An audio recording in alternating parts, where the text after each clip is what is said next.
Monday.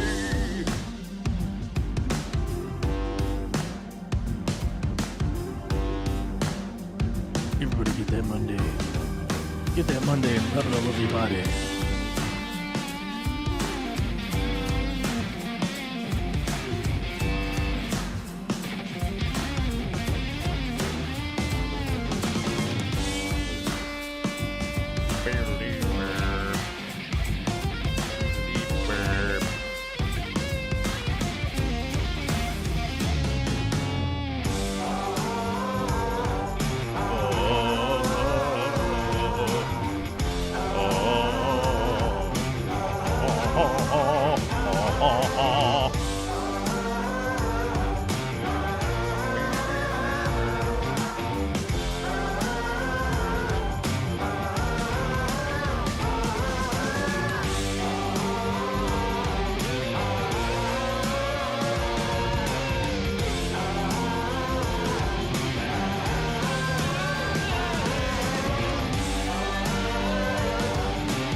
Oh, that's the end of that song. Better push the button.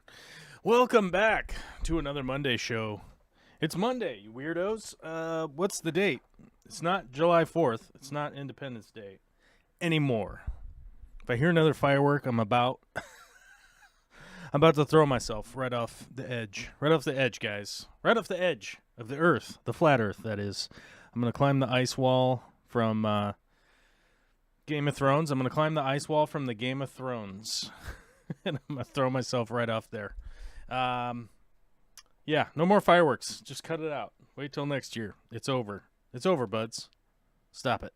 Anyhow, moving on. It's Monday, July 10th, 2023. What are our topics today? Tank lights, filters, pond building, and probably some Risk Online. Probably in that order. I think we're going to have to go in that order. Okay? Okay. Yeah. First things first, we have to do our commercial, guys. But there's not enough people here yet to do the commercial, so we'll wait. We'll pump the brakes on the commercial, okay? We'll do the commercial later.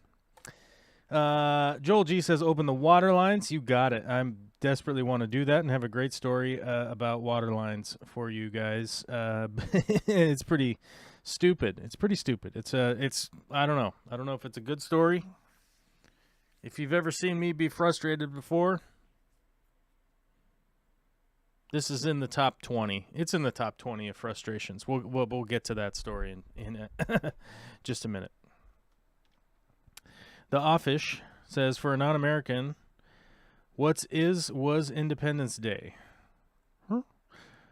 Just know you guys celebrate like hell. Yeah. The 4th of July is the commemorative date of signing the the Constitution? Declaration of Independence, sorry.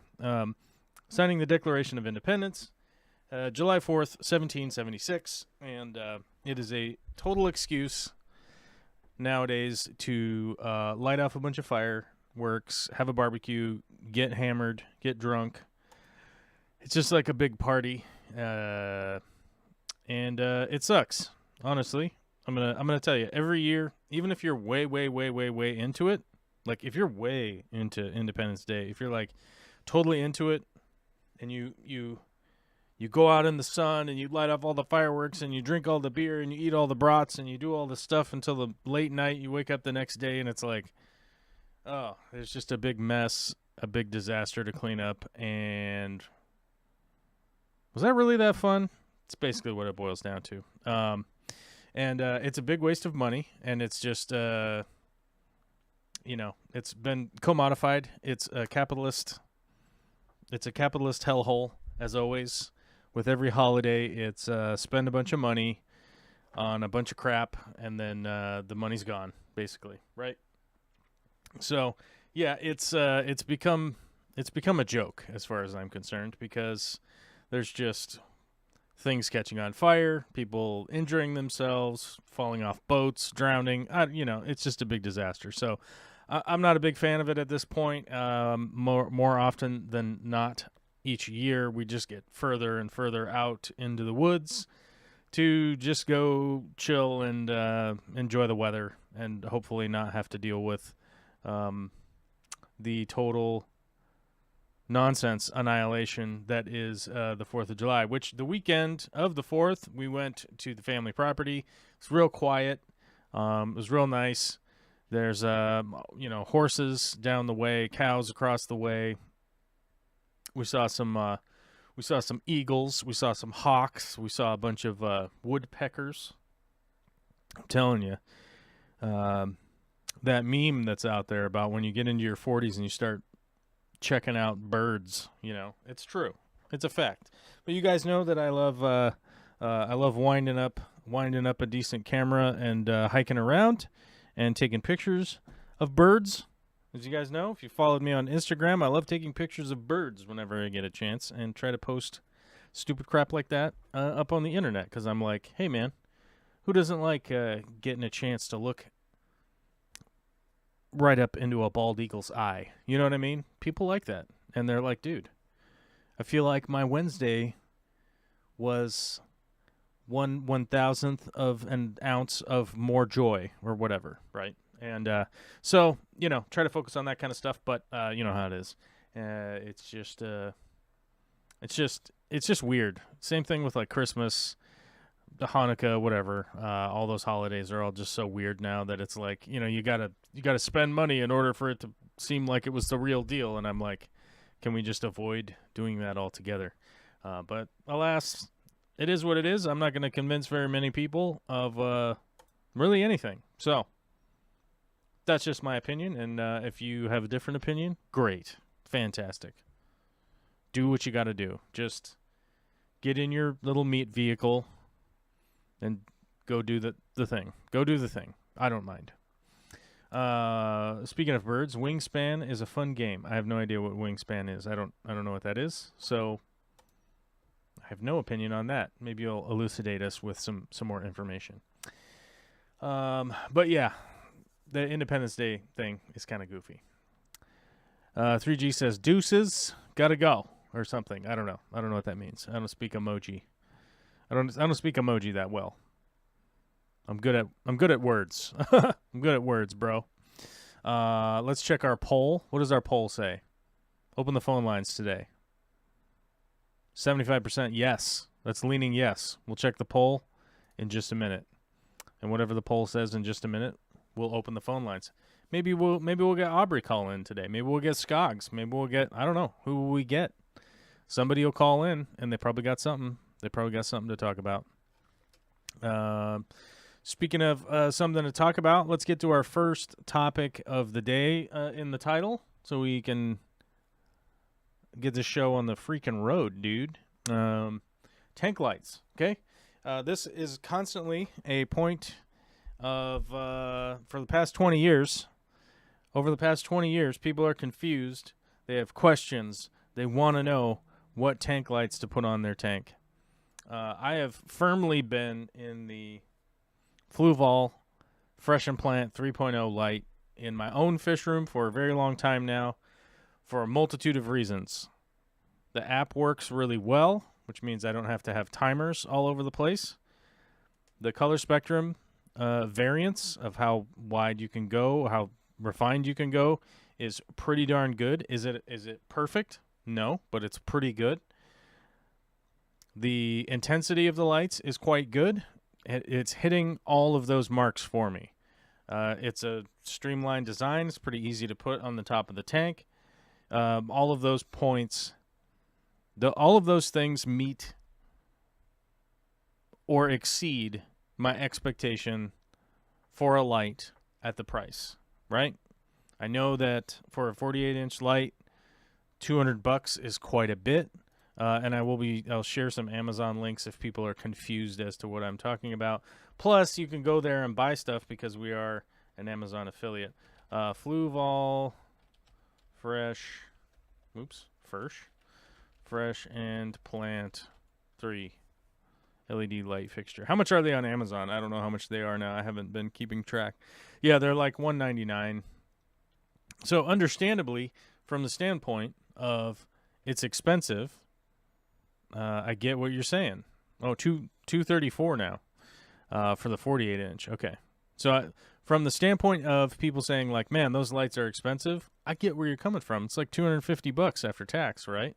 And here's the link to that light if you are confused as to what I use, or if you want to go buy stuff on Amazon, just go through there and we get a commission, right? So yeah, there's the link to the Fluval Fresh and Plant 3.0.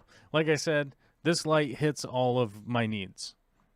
I'm able to program color temperature. I'm able to program the timers. I'm able to connect to all the lights via Bluetooth as opposed to a Wi-Fi connection. I have to admit nowadays I kind of prefer, I've moved over to Bluetooth. It's much easier for me to deal with all of the Bluetooth items that I have in the house.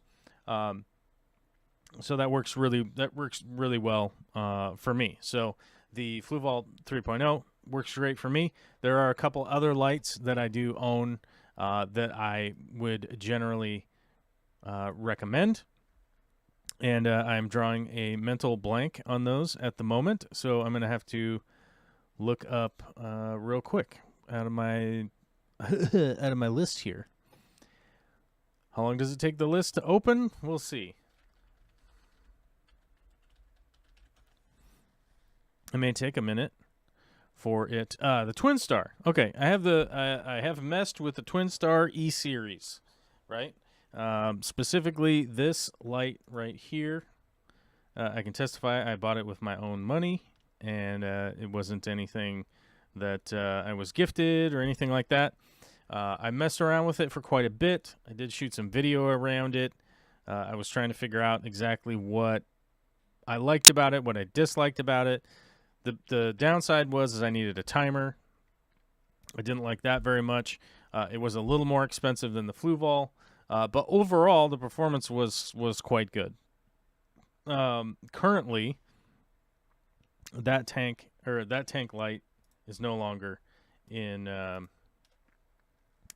production. They have a different model now, and the different model is $290, which is pretty expensive, also.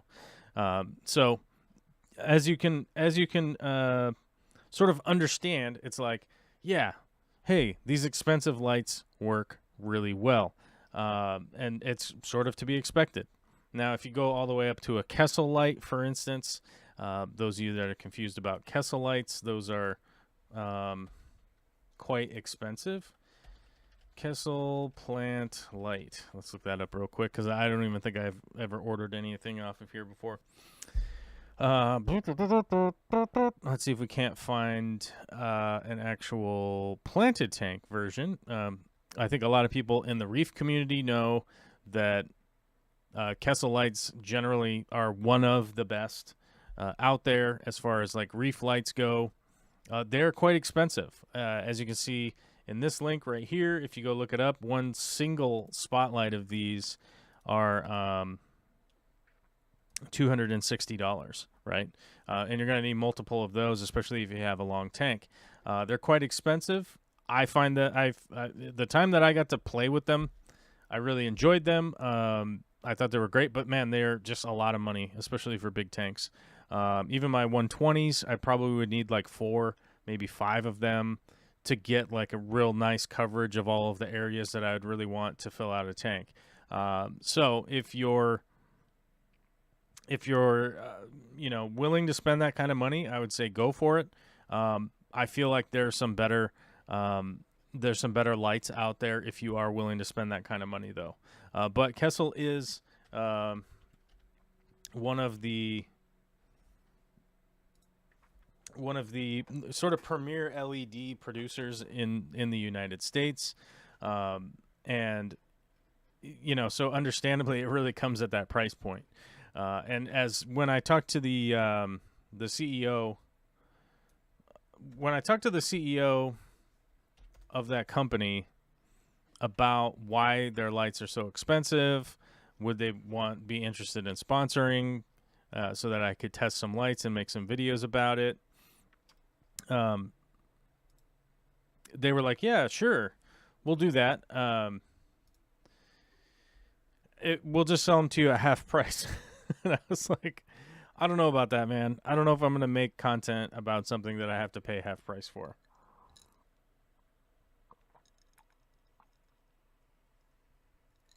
Because the reality behind that I was feeling was like, that just sounds like I'm buying the item. You guys are out $0, and then I do free advertising for you.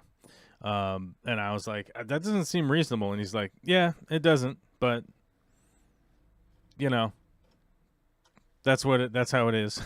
And I was like, okay, if that's how it is, then I'll just pass, you know. So I ended up like just passing and not having any long-term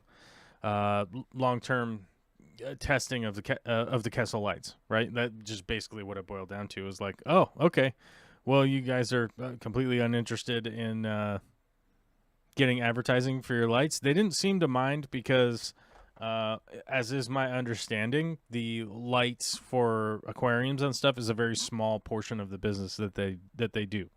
So it really, to them, the idea is that like, well, it's kind of a waste for us to spend all this money when we don't need to, because they're like, we'll just make the best lights, and then if people want to own the best lights, they'll just come get them, right? They'll just come get them and they'll come buy them. So I don't mind a company being that way. That's just one of the ways that it goes. Another brand that I haven't had a chance to really do anything with is a company called Weak Aqua. I've been trying to find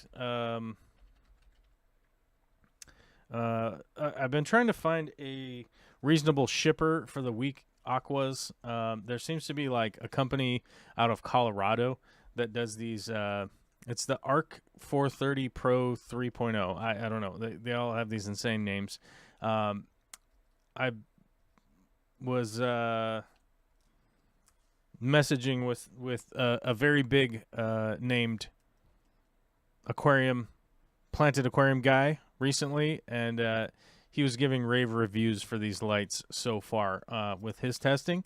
So I am a little bit intrigued to go ahead and buy maybe one or maybe even two of these lights, but they are $339. So you're like, holy shamoly, Spicoli, right? You're like, that's a lot.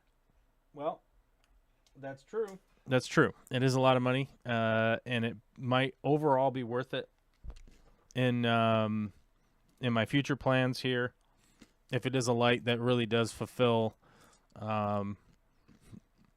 some real display tank stuff that I have in the works currently coming up in the future. It might be worth it. I might just end up ordering one to get to the bottom of it. It might be worth it to get to the bottom of it. But yeah, those are kind of the lights that I'm sort of focused on right now as what I want to mess with, what I want to see what's going on. I've been definitely using those. Now, Derek's question on the Discord was, hey, he just recently is setting up a little fish room, and he's trying to figure out something that's really budget. That's a really budget option, that's budget friendly, that's something somebody who's just setting up a bunch of tanks and wants just some reasonable lighting in them. And I don't know where it went, but I did some looking around earlier to find something that is very specific for that type of application. So imagine that you're somebody that was going to set up like 12 tanks. Like, let's say you're going to set up 12 aquariums, and you're going to have them all, you're going to have some racks set up, and you're like, hey, here's my fish project. This is my little fish room. Now I need a light, right? Now I need a light that's going to light all these up, and I'm not going to lose my mind spending all sorts of cash. Okay. In the past, one of the one-stop shopping spots where I would direct people is to LED landscaping lights. Now, those LED landscaping lights, I still own a couple of those that still do work. Now, a lot of them did die. Some of them died on their own volition. Some of them were murdered, okay? Some of these lights were actual murder victims. They got murdered by gravity. They got murdered by people abusing them and whatnot. There was a lot to that. But I do still have a couple that still work. Now, I don't necessarily recommend those because of that reason, the lack of longevity, right? Like, do they overheat? Probably. Do they have kind of cheap diodes inside them? Yeah. Do they have this? Do they have that? Whatever. There's issues there. Now, what's the solution that the cheapo / slightly handy cheapo, I guess cheapo's mean, thrifty. Let's say you're thrifty. Let's say you're very thrifty. Let's say you don't want to spend your dollars and your dimes, and you don't want to waste all of your dollars and your dimes, and you want to get value, right? You are like deep into value. Value is your thing. Okay. Here is the item that you would like to go ahead and put into your shopping cart. Can you buy it off of Amazon? Link here? Sure. I'll get a commission, and if you don't want that to happen, go ahead and look it up and buy it somewhere else. I frankly do not care where you buy stuff, but if you buy stuff on Amazon, I would like the commission because it just goes into funding this channel, right?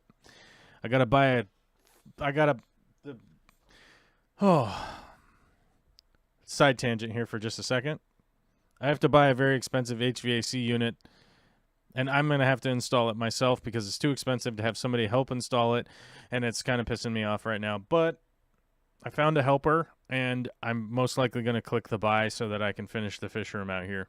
It is what it is. But yes, if people buy stuff off of the Amazon, it helps go into doing crap like that, where I feel like my bank account's having a hernia because I have to buy a damn heat pump. And my eyes feel like watering up, and I get real sad. Okay, other side note. People said open the phone lines. So I'm going to open the phone lines. We are in the phone lines now, and anybody can join in. Do what you must. Do what you must. Come in and do what you must. Okay, phone lines open, and if someone comes in, I have the alerts turned off, so I have to try and keep an eye on the screen. You can just start screaming. Okay. So the lights that I added into the box, to get back to what we were talking about, or that I added into the chat here, are a 200-piece DC 12-volt white 6500K injection 3 LED module, 1.32 watts, waterproof decorative backlight for letter sign advertising signs with tape adhesive backside. Okay. Now, you get 200 LEDs, right? I don't even, actually, hold on. You might get 600 LEDs. Not 100% if you get 200 LEDs or 200 three pieces. Let me double check. Let me double check. Oh, hold on. We got to let me be clear. Yeah, so it's actually 600. It's actually 600 LEDs, but it's three. They come three long, right? There's three, and then a cord, and then three and a cord, and three and a cord. They come in little three pucks. As one of the answers here is, it comes with 10 strings per pack that are 10 feet long. That you get 20 pieces per string, so you get 20 of those 3 LEDs, so a total of 100 feet. Right. And then you have to get a DC driver for them. The diagram actually will show you how to wire these all together. If you're a slightly crafty person and you can wire and connect a black wire to a black wire and a red wire to a red wire, look at you. You're a freaking genius. You'll be able to wire these all in. And they already come with a sticky adhesive on the back of them. So all you got to do is just peel and stick them into whatever hood or whatever light rail or whatever situation you want these to be. This is the answer. If you're wondering what LED driver will do this, it is right here. I'll post the link for you right here. Copy. And I'll post it right into the chat with the old Control V. Boom. There's the driver. And if you're wondering about some wire, it actually runs on 20 gauge wire, which is actually surprisingly cheap. It's like shockingly cheap. Exactly how cheap 20 gauge wire is. It's mind blowing. It comes in at $8.99 for 66 feet, which it seems like that's the only wire in this world that hasn't escalated in price dramatically. So this is the solution that I have for the cheapster out there who is like, look at me. I'm a little crafty. I can make a hood. I can connect the black wire to the white wire, or the black wire to the black wire and the red wire to the red wire, and then snip wires, and then the bomb goes off. You know how it is. Don't just disarm the bomb. Okay? If you disarm the bomb, we all won't explode, as long as we keep the bus over 55 miles an hour. Right? Isn't that how that works? Anyhow, that's the lighting portion of the show. We will move on, and Alyssa Bentley has joined us via voice. Hello. Hello, Governor. How are you? I am doing a great job governing everything. Nice. Lock it down.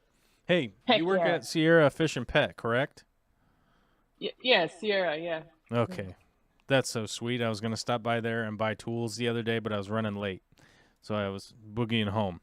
But yeah, we do close at 7. I did find out. Yeah, it was like 6. It was like 6:30, and I'm like, I just want to get home. I'm so tired. I'm like, oh, if I stop there, it's going to be like closing time, and I'll just next time. Yeah. But and I didn't really need them right now. I don't have any tanks set up. But I did realize that the store you work at, and I verified this with you, actually carries a bunch of my favorite aquascaping tools. Yeah. Which were given to me. Amount of really good stuff.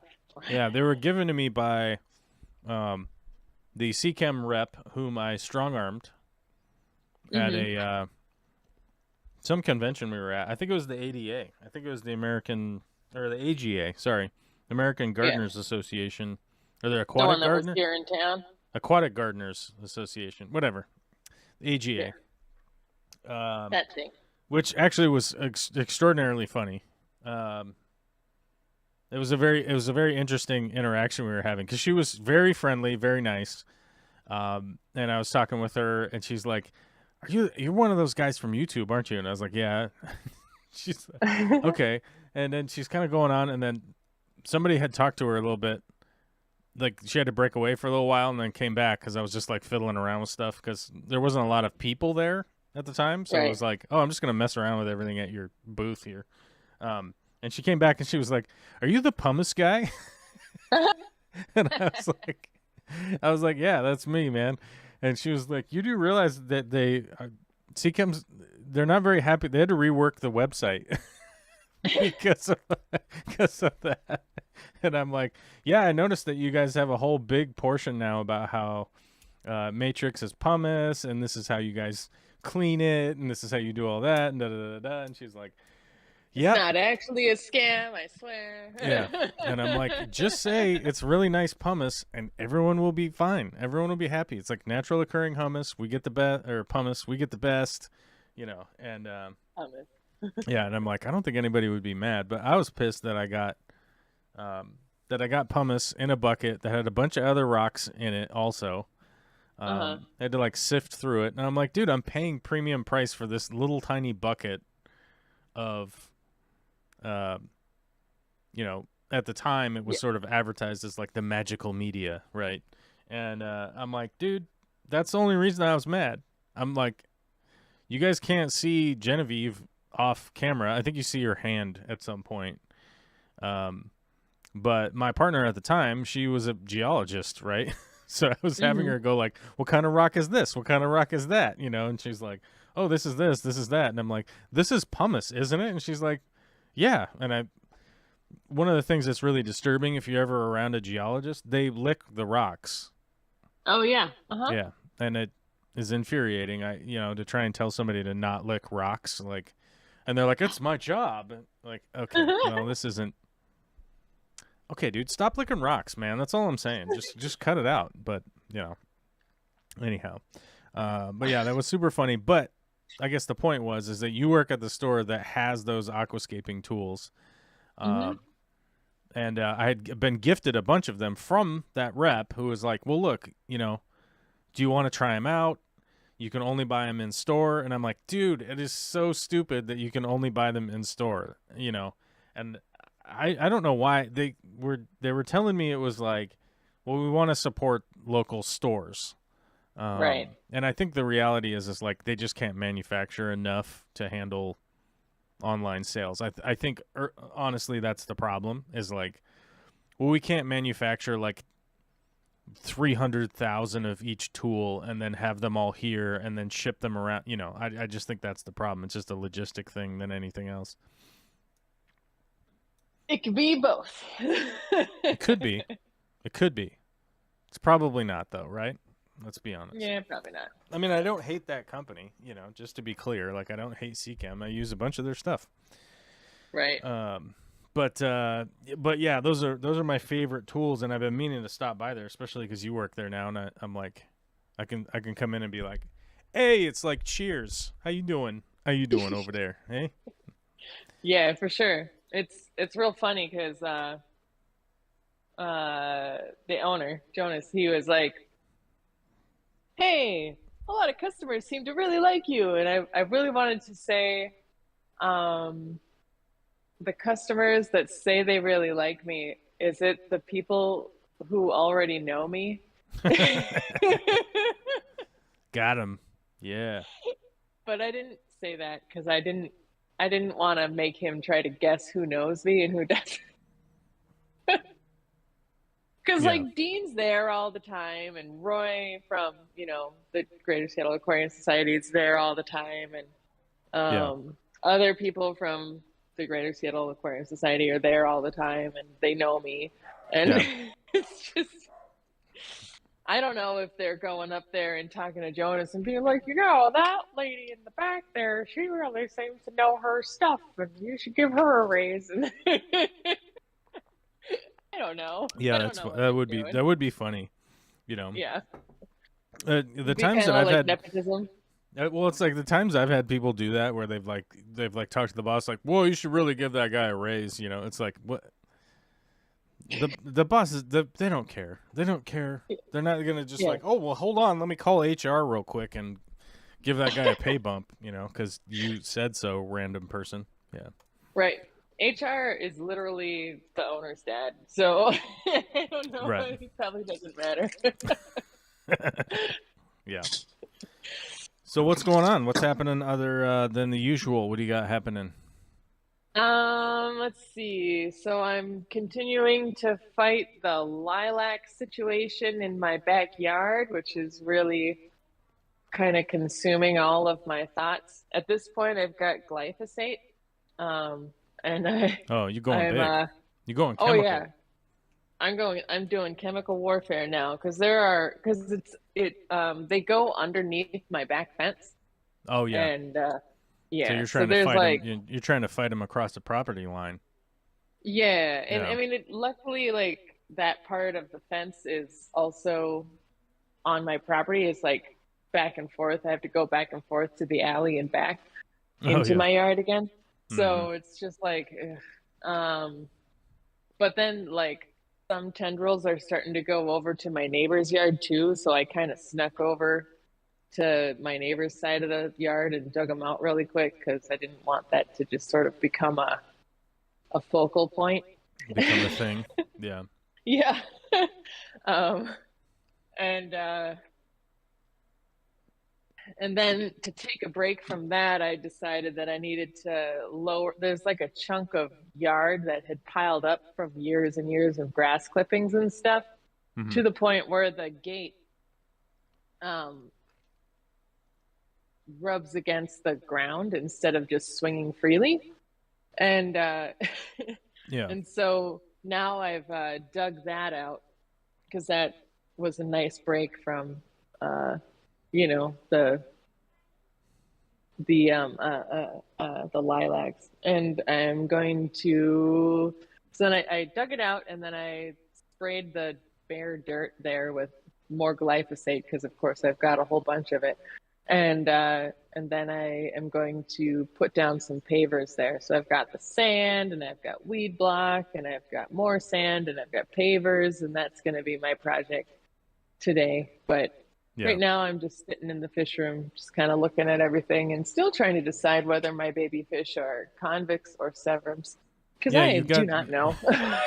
you got some sink fish, is Yeah. what they're currently called, right? Yep. The in sync trio. Were they just like random babies that were like floating around in the sink or what? Well, they were, I guess, one of my managers who's been out sick for the past couple of weeks, she found like a bucket full of mucky water in the back by the sink, and she decided she was going to dump the water out so we would have the bucket back, right? Mm-hmm. And as she was dumping it out, she noticed there was baby fish, and she was like, "Oh no!" And so she managed to catch like three of them before they went down the drain. Mm. And she put them in like a beta cup because they were just like fish, like tiny fish with egg sacs and everything still Mm-hmm. attached, and they were still alive. And she was like, "I don't know what to do with these." And I said, "Well, I, I gotta, I'll take them home and I'll see what I can make with them and see what they even are because we couldn't identify them." Right. And it's like I keep looking at them and trying to determine whether they're convicts or severums or something else. And I keep going back and forth. And I'm like, I don't know, man. I don't know.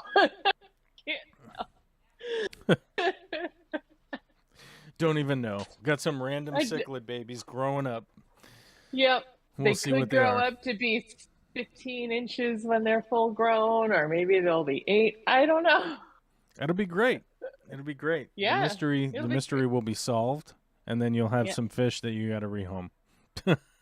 I'll either have to rehome them or I will decide to somehow find like a 120 or 240 acrylic tank so I could actually get it down to the basement. Hopefully Mm-hmm. by the time they're so big that they can't fit in a 75 anymore and I need to upgrade. Hopefully by then I will have had my the power and stuff run to my basement project here. Yeah,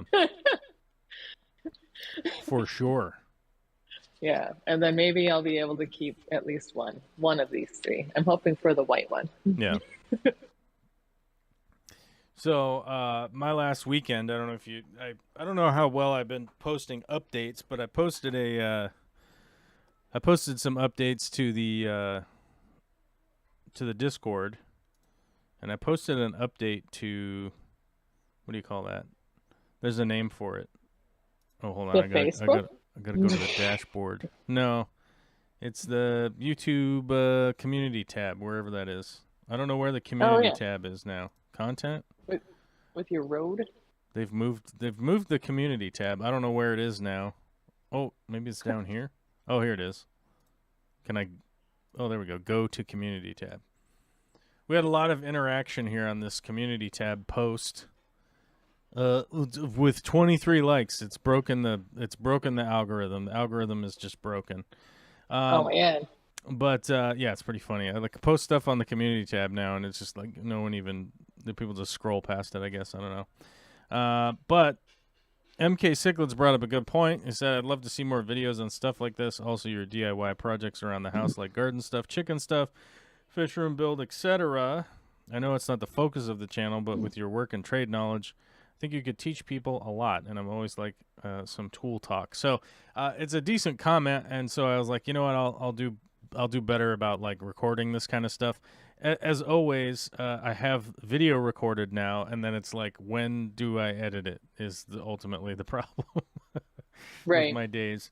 But I posted a little community post there if you guys wanted to get a shot of what I was up to. But the biggest takeaway from that I can turn into words, we started talking about it last week, and I'm going to talk a little bit about it this week, because we had interrupted workflow this last weekend with tiny baby. This one was gone.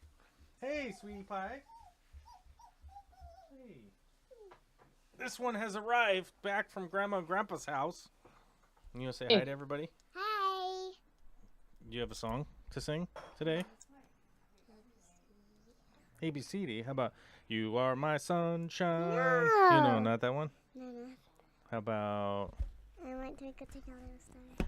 Twinkle, Twinkle? Yeah, I wanted that one. Okay. Twinkle, twinkle, little star, how I wonder what you are. Up above the world's sky, like a diamond in the sky. Twinkle, twinkle, little star, how I wonder what you are. Ta-da! Good job. Oh, and you got glow sticks? Mhm. Wow. Did you have fun with Grandma and Grandpa? Mhm. Yeah. I love you, sweetie. Well, you're funner than Grandma and Grandpa. I'm funner than Grandma and Grandpa? Mhm. I know it. I already knew that. Well, Can I have a smooch? you're the bester and bester than Grandma and Grandpa. Oh, thank you. You're the best little baby. Okay, I love you, sweetie. I'm going to go back working here, and then when I'm done, we'll go play in the yard, okay? Okay. We'll go play outside. Just a second, let me crack this one. Are you cracking it? Yeah. Oh, there you go. Did you shake it? Give it a shake. Whoa, whoa, whoa, whoa, whoa. What's that? Glow stick of doom. Glow stick of power. Let's shake the red one. Hey, can I have a smooch? Wait. Wait. Cracking glow sticks. Cracking glow sticks.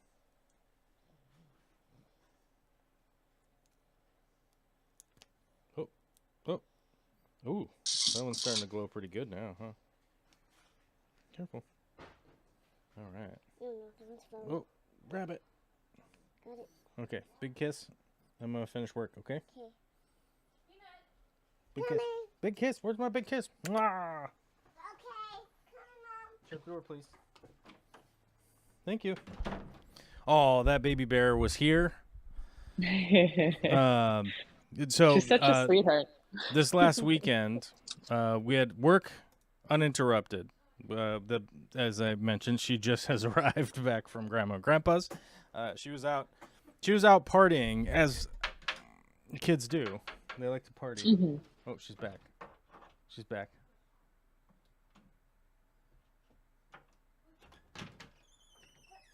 Yeah. I got one more glow stick. What? Don't you have 3? Where's the other one? It's not here. Is it here? It's not on me. Is it out there? No. Well, where'd it go? Well, how would that be? It wouldn't be under my butt. No, it Must have fallen out there somewhere? Okay. Well, we'll find it. Hey, shut the door, please. Thank you. What? I said thank you.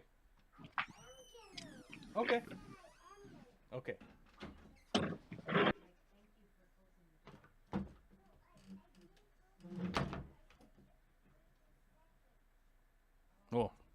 Oh, she's getting sassy pants. She lost a glow stick and now she's getting sassy. So yeah.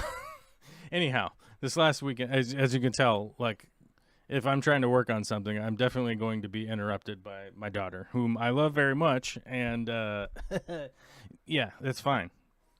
She's 4. She doesn't, if she was like 14 or something, I would tell her to, like, hey, go get out of the way. But she's 4, so no. Anyhow, she was at Grandma and Grandpa's partying this last weekend. Pool parties, ice cream. She was having a blast with Grandma and Grandpa. So we got to go down to the property and move. Man, what are you doing over there? Sorry, I forgot you could hear me. I don't know. I just didn't know what you were doing. It sounded like you were shoveling dirt. And I'm like, I've been doing a lot of that, so I can recognize that sound. So this last weekend we went down. We got 12 yards of spall rock. I don't know if you guys are familiar with it.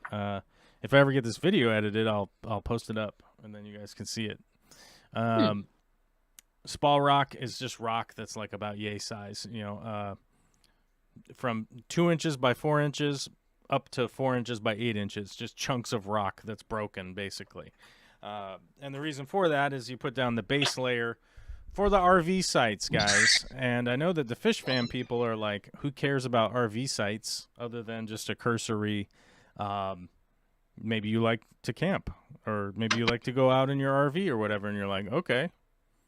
Other than that, what does that mean? What does that mean to you guys?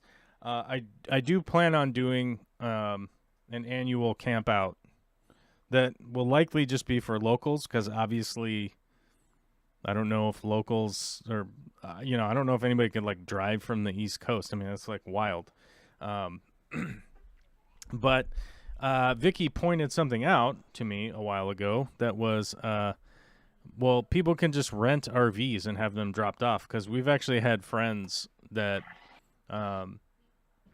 like we went it's sort of glamping because we go with our RV, but we went camping with the RV, and some friends of ours didn't have an RV, and they actually Airbnb'd basically an RV to be dropped off at the spot. Huh. And then they used the RV while they were there, and then a guy picked it up and took it away after they were gone.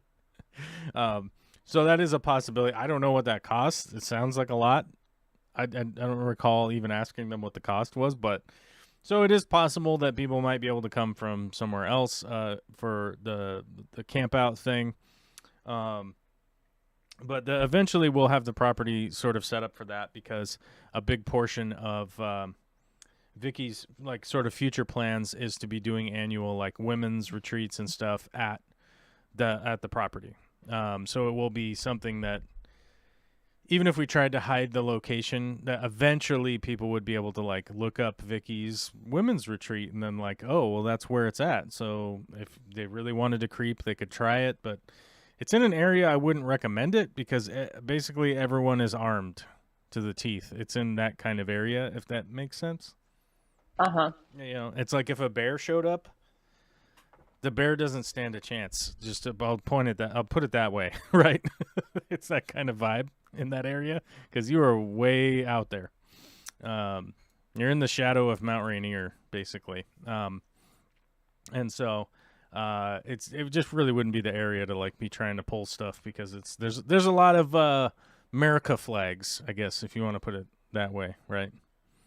You're like, that guy has his gun on him right now, and we're just digging a hole. All right. Yeah, it's sort of like the little parts of Alaska that are in Washington State, which is actually a majority of Washington, realistically. Right. There's just not very many of them. So you could potentially overrun them with numbers if you brought like 100,000 people, but it wouldn't be good. Wouldn't be fun.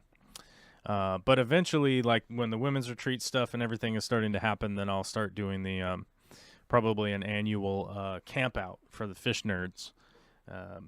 So, I'll basically just be inviting people like from the Discord and stuff because I feel like it would be fun if we do it and there's like whatever the equivalent of like 10 couples and some people that might have kids or not or whatever.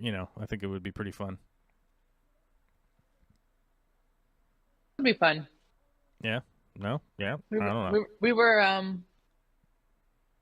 Justin and I were just looking at some camping equipment today. Oh. Mm-hmm. Well, I got a free campsite if you want to come to a free campsite. Nice. And it does make it a little bit easier because we bring our trailer there, so there is restrooms and stuff and ability to cook and all that is all there. Mm-hmm. So it definitely makes it a lot easier. Even if people are tent camping. And we usually tent camp. It's usually tent camp. Yeah. Yeah. Well, so this last weekend we spent a lot of time clearing land, moving rock. My hands feel like they've been vibrated to death because I had to vibrate all the rock into the ground. Oh, yeah. Yep. So that was fun. About 4 hours of wrangling that machine was pretty fun. But we cleared a bunch of land, we did a bunch of stuff, and then now this week we get I might be overestimating here, 26 yards of more gravel coming in hot, which if people are familiar with how much 26 yards is, that's like, hold on, gonna do the math here. It's like 4 dump trucks. It's like 4 dump trucks worth of rock coming in. So Good Lord. we'll get that in, and then I'll start moving that moving that around, and then we'll actually have 2 pretty developed RV pads, the picnic area, and some road improvements that we have to do to the road that comes into the property. We'll have all that done, and then we'll start building the fire pit area, which we cleared the fire pit area this last weekend. Nice. And it's a big giant circle, and so, you know, maybe someday there'll be a big drum circle around it. I don't know how many hippies are going to show up. You know, if a bunch of hippies show up, there will be a drum circle. I just know it. Those guys all have a drum somewhere in their stuff that they pack around with them. I don't know why, but they do. Well, I definitely have a lot of wood. You have a lot of wood? Yep, like logs and stuff. You have a lot of logs? Yep. Why do you have For a lot of a logs? fire pit, because I cut down those lilacs. Oh. They probably would burn up super fast like paper. Oh. Well, they're probably not dry yet, are they? They've been sitting outside in the rain for over a year. Oh, has that been over a year? Yeah, it's been a while. Oh, it's been a while. If I drop one on the concrete on accident, it breaks apart. So I'm assuming that it's pretty dry. That seems pretty dry to me. Yeah, it sounds like balsa wood though. It might go up pretty quick. Yeah, because technically I think lilac is a shrub. Mm-hmm. It's just that my shrubs are 10-inch diameter trunks stuff. So yeah. Yeah, well, I don't know if you're aware, but we do have a burn ban in effect right now. So right, that's why I still have all that wood. But we have a big gas fire pit. So you just hook up the propane to it and bust loose, and then everyone can make s'mores and stuff. Okay. And we're technically within the burn regulation because it's just fire. We're not burning anything. We just have fire. Don't worry about it. It's just there and not burning anything. Aubrey says, I'm really interested in this project. I also have some land that I want to develop in a similar fashion, but lack any construction knowledge. Oh, okay. The first thing I would recommend is getting a piece of equipment. So there's a bunch of stuff that you can rent, okay? When it comes to like that I call it the Earth's vibrator because it is just basically a gigantic vibrator for compacting roadways down. Like those I would just rent because I'm only going to use it for the day, right? I'm going to use it for the day. I don't ever need it again. You can just rent stupid stuff like that. Like maybe you need a jackhammer. You probably don't need a jackhammer for a long period of time. You probably need it for a day, maybe 2 days, maybe even a week. But after that week is over, you probably don't need a jackhammer again. You just rent one. Stuff like that, just rent it. But the first thing that you'd want to do if you do have a piece of land is get yourself a piece of equipment, whether it's a tractor, whether it's a skid steer. You might even be able to get by with an ATV, like a four-wheeler or something like that. You're going to need some kind of piece of equipment to aid in all of the stuff that you got to do. For instance, like clearing land this last weekend, you have to scrape like the first 6 inches of what miners would call like overburden, right? So it's all the grass and bushes and roots and all of that stuff out of the ground. You got to clear that out, and you can save the dirt from those plants, right? You can get them shooken out. You can rinse them out with water. There's ways to save that dirt. You don't have to just let it all go somewhere else, but you have to scrape that off. If you do it by hand, you are going to be in for a world of pain. Is it possible? Yes. Is it probable? No, you're probably not going to pull it off. So you find yourself a piece of equipment. I don't recommend buying new with pieces of equipment. New is really useful for companies, corporations, investment groups, people that have like investments in their business, and they know that this piece of machine is going to make them X amount of money for a certain period of time, and it comes with like basically a warranty, right? The warranty is essentially going to be useless to the homeowner, right? The homeowner, landowner type guy, having a piece of equipment, you're not going to put the hours on it that any kind of warranty is going to aid you, right? You're not going to be aided by that. You're actually just going to end up paying for something that you're probably never going to use, because if you buy a brand new piece of equipment, let's say you put 50 or 100 hours on it a year, in 10 years, you're still not even going to be to the use that a company would use it in 6 months. So what ends up happening is a lot of those pieces of equipment that have like 2,000 hours on them, the corporations will go, all right, we got to get rid of this machine because the warranty is up, and we're relying on the warranty as sort of our insurance for the machinery, right? A lot of machinery is in really good shape still after 2,000 hours. I actually looked at a piece of logging equipment the other day that had 9,000 hours on it, and it was in great shape still. So you can look up auctions and stuff like that, where equipment auctions come up, and you can be really picky and choosy about getting something for a good price, because you don't need it right this second, right? So always remember you're in that point of leverage that you can go like, I've got $3,000 to buy a little tractor. Okay. And you go and they have 48 tractors at the auction, and a bunch of them are going for $10,000. A bunch of them go for $7,000. A bunch of them go for $5,000. And like, oh, there's like 5 or 6 left. One of those might be in my $3,000 range. Okay. We might be working with something here. And, you can luck out and get a piece of equipment that is really going to help you do all of the stuff that you need to do. Moving lumber around, digging holes, clearing land, spreading rock out, stuff like that is all going to be aided by a piece of equipment. And to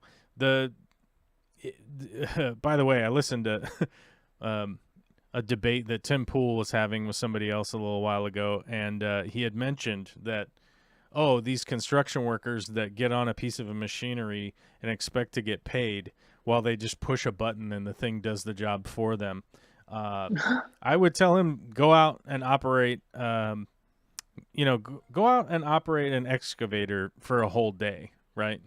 It's 90 degrees out. It's dusty. Every single thing that you do with your body is getting shook. You're being tense all day. It does wear on you. Is it a cardio? No, it's not a cardio workout, but it is a workout, and you will be exhausted by the end of the day. So if the interpretation is that, I get this piece of machinery, now I push a button and everything is super simple, like a dimwit like Tim Pool would think, don't think that. But it is going to be a big-time assistant to all of the things that you need to get done. Like that earth shaker thing, the Earth's vibrator, which I was joking with Vicky, who, by the way, just rolled her eyes at me and thought it was the stupidest joke ever. I kept saying, I'm trying to find the clitoris, and it wasn't, I thought it was a funny joke, but she didn't think it was funny. So I figured, why not put it on the internet? Anyhow, like taking that thing in and out of the truck, the damn thing weighs next to 200 pounds, right? I can grab one side of the 100+ pound side and lift it to the ground. Guess who runs the risk of getting severely hurt attempting to do that? My spouse. And she probably is of the mustard that she would try it, right? She would try it, right? And it probably hurt herself, and then we'd be all like having a big problem going to the hospital and all that kind of crap, right? But with the tractor, I just slid it into the bucket of the tractor, drove it over there, and dropped it on the ground. And then when it came time to put it in the truck, I just slid it into the bucket of the tractor and put it up to the back of my truck and slid it in my truck, and then we took it back to the rental place, right? And then, of course, we get to the rental place, and the guy that's there is like, yeah, just grab the other side. And I'm like, all right, doesn't bother me none. And then, of course, he grabbed it, and it's like, oh, and I'm like, guess you weren't expecting that, were you? So, but actually, the guy at the rental place was one of the brightest and cheeriest people I've seen in a very long time. This guy was like, what was that? There was that old SNL sketch, the Chipper Chicken or whatever. It's the Chipper Chicken. I kept thinking of that when talking with that guy. He was so bright and cheery. Like, I was like, my God, are you on drugs or something? He's like, oh no. I was like, I'm like, man, you have like a wonderful personality. He's like, oh, thank you. And I'm like, all right, I'll see you later, bud. But yeah, if somebody has a piece of land, definitely get a piece of equipment. It doesn't need to be anything specific, but whether it be like a skid steer or a tractor, get something that is able to help you with all of those things that need getting done.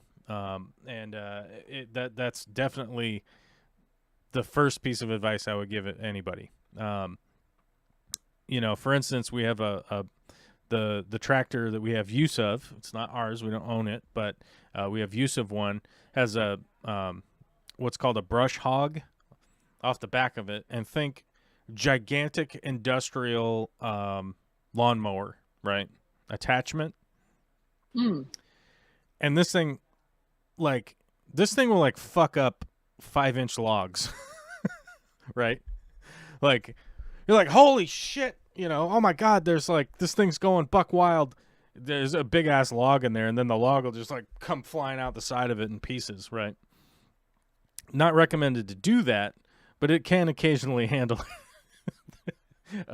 Just to give you an idea, like in comparison to what a regular lawnmower is, the blade on it is like a half an inch thick steel, right? And you could just whack through a whole bunch of stuff. So something like that, where it comes into clearing the land, it's like, well, turn on the brush hog and just drive the tractor around real slow, and sticker bushes, everything, that none of that stuff stands a chance, like, at all. Sounds like something I need in my yard. Yeah, you pretty much need it in your yard. All those goofy little cottonwood trees and kind of little tree bushes and stuff that pop up, and all of a sudden you got like this little 6-foot tree. Yeah. You just run that over at the brush hog and it's just gone. It's just bye-bye, like it never existed. Whereas if you try to dig it out with a shovel, you're going to be out there for like 45 minutes and swearing and throwing out your back, trying to yank the thing out of the ground. But the brush hog's just like, bye. Right. So at this point, I've got an 8-pound maul, a mattock, and a shovel. Mm-hmm. And those are my, and then of course I've got the electric hedge trimmers and the chainsaw, and Right. that's what I've been using. Yeah. Yeah. Just like a few things. Yeah. Trying to do Just a my few little things, project. just fighting your way through it, but you'll get there. I mean, you guys just have you guys just have a lot. You're not trying to develop the land. You're just trying to fix up some years of neglect. Yeah, it's a fifth of an acre with a house and a garage on it. Mm-hmm. And there's just that back corner that's got like 20 years worth of lilac growth on it, and it's just been going buck wild over there. It's just like crazy. The freaking roots are growing everywhere, and Justin doesn't want me to dig up the lawn, and I'm like, but the roots are under the lawn, and if you leave any pieces of the root, and it's gonna come back. And I'm like, okay, you just gotta let go of the lawn this year, man. Right. Yeah, one of the bigger issues in the Pacific Northwest is if you don't have irrigation to your lawn, just let it go. Yeah. Just let it go. You're battling it drying out. More Yeah. often than not, most of the types of grass that people have in their yards here are non-natives, and non-natives that do well here. They've more often than not been focusing on non-natives that do well when it is cold and rainy out. That's the majority of our weather pattern here. So when the summertime is here, we get 3 months of 80, 90 degree summertime. It really is summertime. Like even today, it's really cold and kind of blustery out for summer, but it's still 74 degrees and cloudy, right? So it's still a warmer day. We don't get Midwest summers. Nobody come yelling at me about Louisiana and how hot it is there. Whatever. I understand. That's not the point.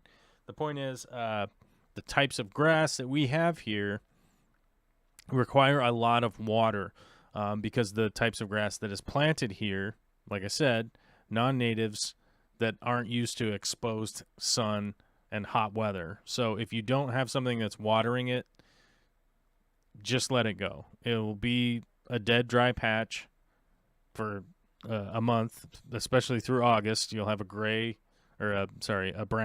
dead lawn. Then And it'll come back. late September, October, damn thing will start growing again. It'll all come right back. So if you don't have irrigation, you just get to the final mow. Speaking of that, I think I did the final mow on my neighbor's yard earlier today, which is hilarious because I do the mow on her yard, and my phone asked me if I was working out.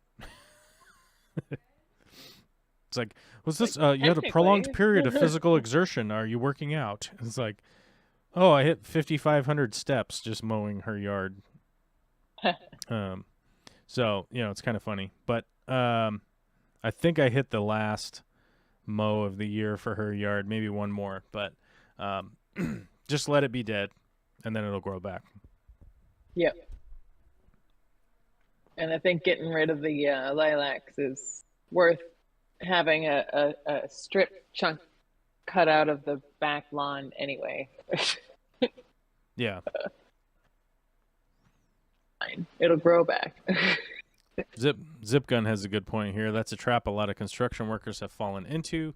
You make good money, but often for a very limited time, and then at the end have a lot of damage to their bodies. Yeah, it's 100% a concern that anybody in any of the blue-collar professions, whether you're a baker, whether you're a retail worker, a construction worker, whatever, any of that stuff where you do a lot of physical activity, you really got to be cognizant of your body. I know that when you're young, it's not a big deal, but as time goes on, you get older and older, and you likely are not going to have a big retirement setup, right?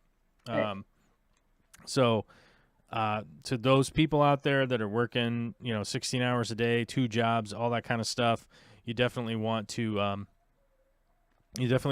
pay attention to your body as much as you can. Just make sure that those aches and pains are going to get worse and worse. And if you have something going on, you really should figure out how to get it checked out and make sure that you're not damaging yourself. Because I know a lot of guys who are 55 and can't work anymore just because they got hurt. They just got hurt degeneratively or whatever. So, just pay attention to that stuff if you're out there doing that. Steven's here. Oh my God, it's the new father. Sort of. It's the new father. Hanging out with us. Yeah. Your future's going to be looking a lot like mine pretty soon with your kid coming in all the time.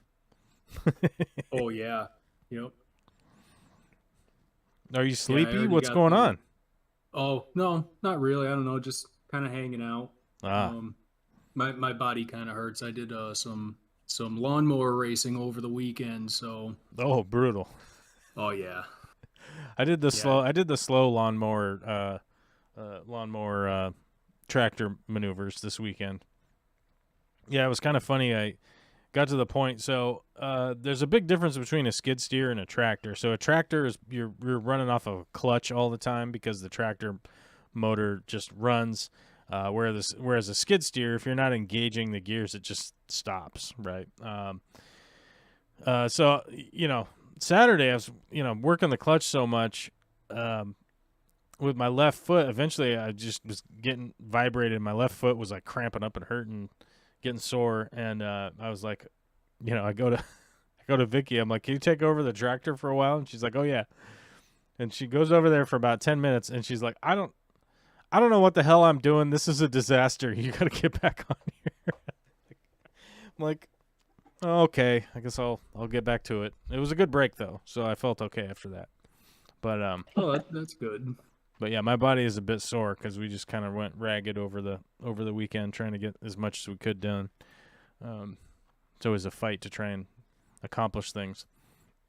As I mentioned in the title, one of the big things about the property there is it has a temporary pond on the property, so it gets a lot of rain/runoff that comes in the winter time of the year, and there's a temporary pond that will be full if you go there in like January. There's like a pond that's full. My plan is there's an excavator guy who said that he'll come out and do some digging for a day. We're actually going to excavate that pond and make it much larger and deeper than it is now, and we're going to throw a liner in it and try and maintain a pond year-round. So that's actually going to be a pretty cool project that I'm really looking forward to. Another reason I'm trying to get all this other crap done is hopefully getting a decent-sized pond. And I want to have, obviously, fish in it because I don't want mosquitoes like crazy. Right. But it's definitely got to be deep enough to keep the raccoons and the coyotes and all that stuff from getting in there and getting them. And so that's going to be a pretty interesting project, I think. I think it's going to be pretty interesting. It's going to be pretty fun.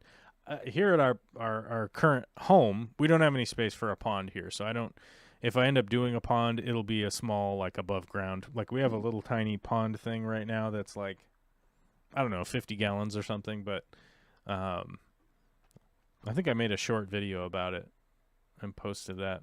Did I? I may have. I don't remember it, but that doesn't mean anything. It could mean that I'm just not paying attention. Posts? This is a post. Okay, these posts don't... Videos? God, there's like so many buttons now. Oh yeah, I did. It was the Goldfish Adventure Weekend video. This highlighted us going to get the fish and stuff for the little pond. So maybe I should do a little update on the pond video at some point. Yeah. Interesting stuff, right? Very interesting on a Monday. I'm excited for that pond project because I think it'll be pretty interesting. Yeah, ponds are cool. And I want it to be big enough that I can swim in there. So I can go swimming. It could be my swimming hole with the fish. Scare the crap out of all the fish. How much swimming are you thinking of doing? Or are you doing more of a sitting around kind of thing? A deep sea swimming, like open ocean on the land. Okay, well, I think you need your 20,000 gallon container then. I'm just gonna dig it into the ground and put a giant liner in it. Yeah. Does that make sense? Yeah. So, and I figured out the best pond liners out there. They're actually. And you guys actually might have gotten like an Instagram advertisement or something about this, but you can buy old billboard. You can buy the old billboards, which are like this extraordinarily thick, super durable tarp material. And so, like, generally one side is blank, and the other side is like, I don't know, Chili's restaurant or something. I don't know. It's just random, but you can buy them, and they're pretty giant. You can buy them up to like, I think they're the biggest they had advertised on there was like 60 feet by 140 feet, and they're like, well, we're just basically trying to get the last dollar out of them, so they're not really charging them the same amount of money. But apparently they work really well for pond liners, because you can just get that giant thing, drop it in the pond, and then just cut off the excess around the edges.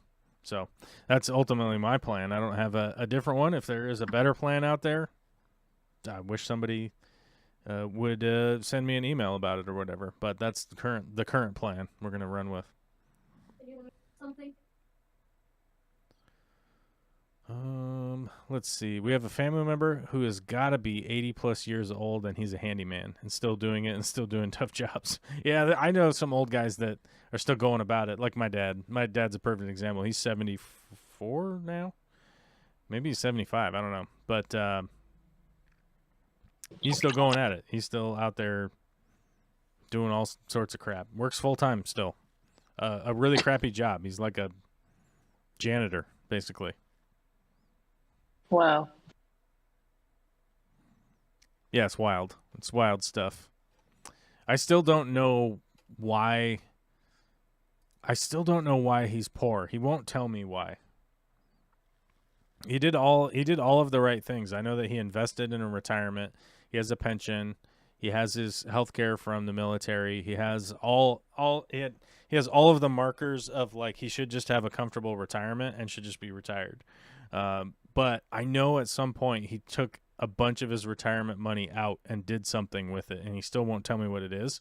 Probably because he's a little ashamed, I would guess, if I had to guess. Yeah, that's what would be going on. Huh. That's interesting. Is that he's ashamed and doesn't want to mention it. Yeah.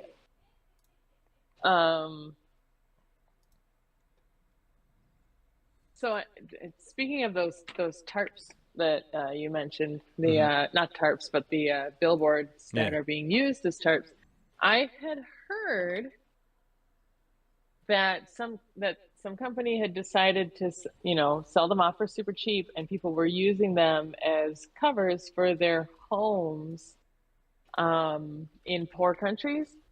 Oh, really? And that then a hurricane came, or a typhoon or something came and like blew all those tarp homes off to sea. And so then the news coverage was all like looking at the devastation of like drink Coca-Cola and oh all wow, this really? Yeah, which was not making the companies happy that they were being advertised unintentionally. Like they didn't realize that their billboards were being used in that way. Are you kidding me? They love it. Of course they love it. They just have to make a public statement about, "Oh, we're so sorry to hear about this devastation." Oh. Yeah. Oh, we didn't even know. I had heard that they were like miffed that they were being advertised as being like basically sea trash at that point. And, right. Yeah, I don't know. It was. Well, you know what's really stupid about that is that like, of course, a company like Coca-Cola would be like, "Oh, we didn't even know, guys," and it's like, how many employees do they have? They're in every corner of the world. Like, I mean. Right. We were in a freaking a wood hut village in Peru, and they had Coca-Cola there. How many employees does Coca-Cola have? Coca-Cola. Let's see.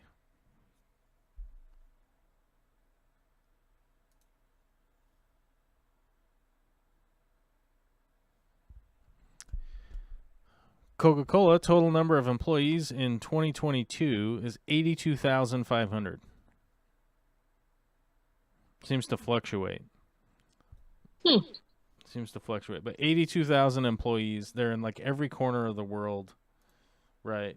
I mean, there's like, oh, we didn't know. Of course, somebody knows.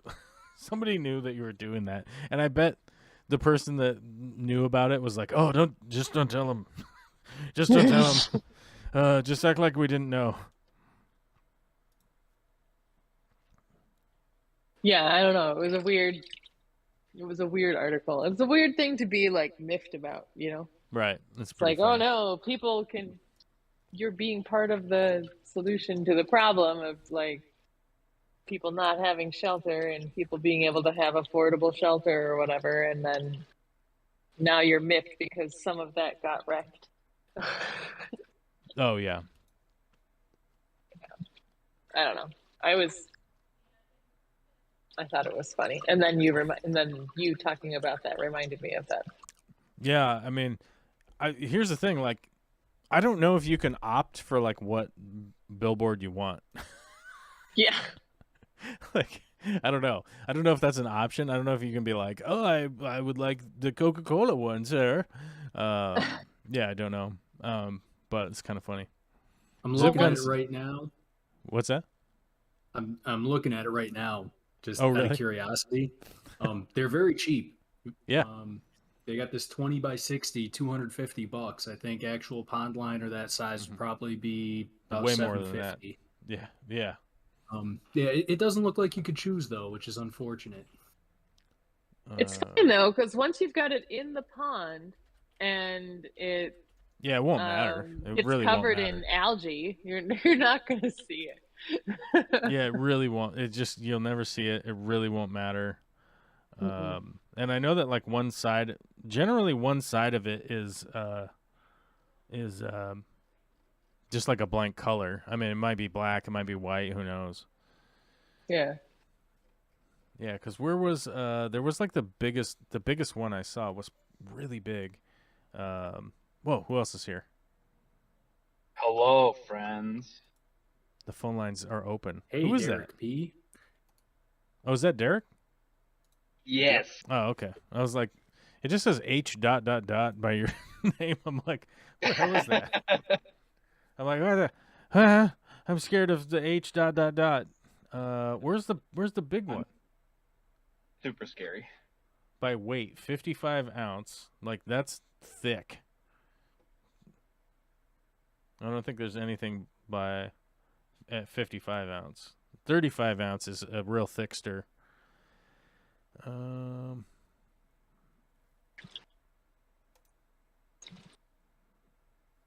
What's going on, Derek? Did my light? Did my telling you about lights? Did that help? Yes, and I'm going to be the thrifty, handy person and get what you recommended because I know how to put two wires together. Yeah, you just connect these wires, bro. Yep. So these guys have actual pond liners even for sale. So here's the 50-foot by 50-foot one is $13.75. So like $1,500. Yeah. Okay. So did my light thing help? Because a while ago I had found those LED lights. I was playing with them. They're from like I said, they're actually from signage. They're for backing on signs. So they're waterproof. Yeah. They're waterproof, and they're supposed to be in sort of outdoor environments, right? So they're supposed to handle it a bit. And then wiring up the driver, you just wire them up parallel because the driver will actually handle like a ton of those strings.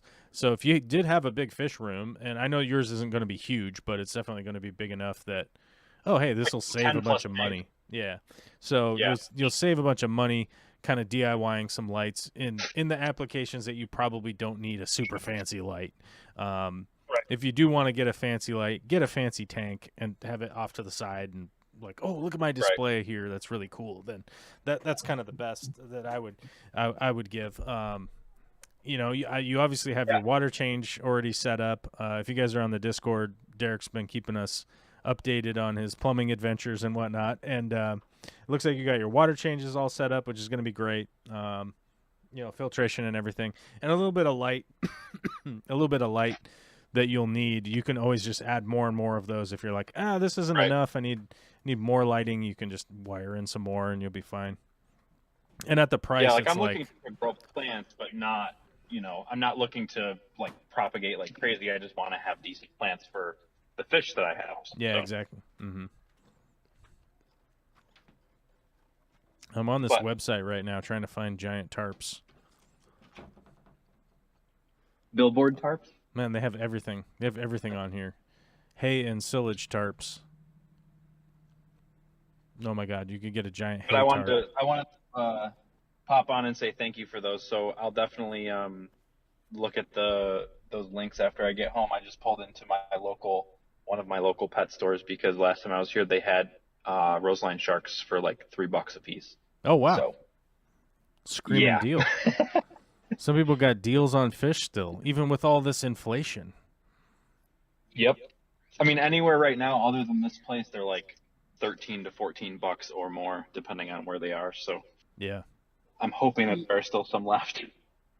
Yeah, roseline sharks at my work are what, $16 a piece, and they're Yeah. only 3 inches or whatever when you get them. Wow. Yeah, so they're yeah, I don't know. They're expensive. So, and we're one of the cheaper stores in the area. I'm just worried I'm gonna walk in here and they're gonna be gone, so I'm just curious. I hope it works out. Yeah, I hope so too, because All right. they look I'll let nice you know. I'll when they're keep big. everybody posted. All right. All right, I'll talk to you later. All right. Thanks, Sounds guys. good. All right. We look forward to getting some updates from Derek on his little lighting adventure. That'll be cool too. I have every intention of making a video about it, but I don't have any use for it right now, and I feel like building stuff that I don't have a use for is almost like I was like, wait a minute, I only have a little bit of time on my hands to be able to do stuff, and I easily get distracted. Yeah, and I guess for me, if I can't even solder, then I think I'll just spend the extra money and get regular lights. Well, you could definitely wire those together. You could handle that. That's all it is a twist and a cap. You say that. Oh, you could do it. You can do it. I had somebody come into my work the other day, and for whatever reason, he was trying to recruit me to start going through electrician training or whatever, and I was like, no, man. Who was? Somebody was? Yeah, just I forget what his name is, Charlie or something like that. He's a regular at my store. Oh, okay. And he what did he say? He said something, and then I mentioned, oh yeah, I'm used to that because my dad's an electrician. He's like, oh, how come you're not an electrician? I was like, because it's not genetic. It's a thing. It's a learned behavior. Yeah, that's for sure. It's a learned behavior, and so far I can't even solder, so I'm gonna say no. And he was like, well, you should, because it's like $150,000 a year or something. And I'm like, yeah, but I would rather, like, I'm already 42. Right. I feel like doing, like, being an apprentice electrician is a young person's job, and I don't need to be doing that. That's just not me. Oh, really? Yeah.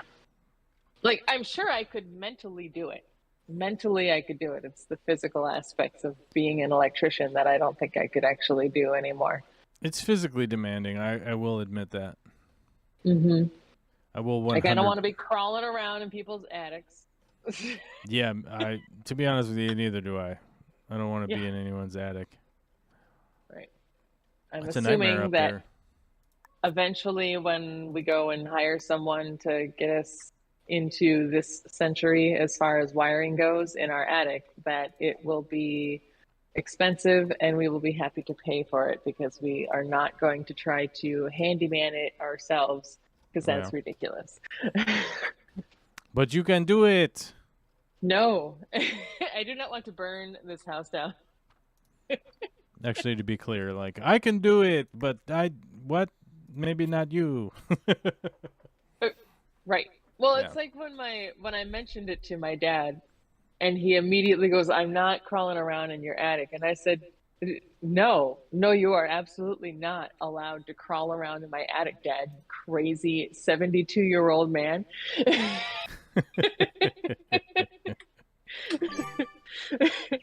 I was like, you can help me put in a new bathroom fan. I figure that should be easy enough. Like, no need to crawl around in the attic, hopefully. And you can help me put an original doorbell that's not a battery operated doorbell onto my house, and that should be fine. That's hilarious. Yeah. Oh, you guys just have the old school doorbell?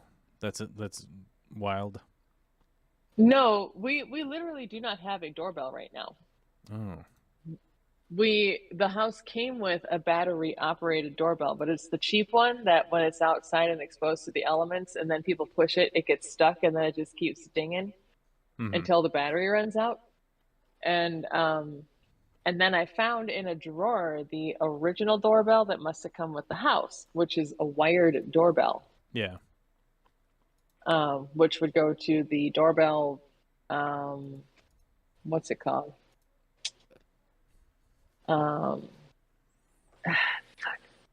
It's the thing, the wire goes to it, and then it goes to the speaker box, and then, but it's like inside the wall. It's it's like the fuse box, but it's tiny, the tiny fuse box. Damn it. The Anyway. tiny fuse box? Yeah, the tiny fuse box that the wires have to go through in order to operate the doorbell chimer. And so that thing is behind the wall, and we'd have to open up the wall and get at it in order to make sure that the wires work, and the blah blah blah blah blah. And I figure my dad could help me with that. Because most of it is exposed already, so it's not even going to be a big deal. Yeah. Oh, you mean the junction box that's back there? That's what you're trying to say. Yes! Yeah. That thing. Okay. Thank you. I was like, tiny fuse box. What's she talking about? It's going to take a minute. Yeah. It's going to take a minute. Like, I know what it would look like. I just don't know what the words are. And I would fail the electrician exam right now because I haven't studied it. Yeah, you do have to study. Yeah, a little I bit. recommend it. Yeah.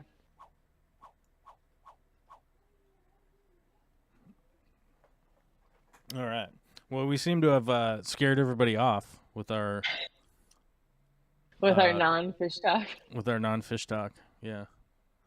So, should we play a game of Risk today? That's the question. Should we ask the chat? Chat. Yo.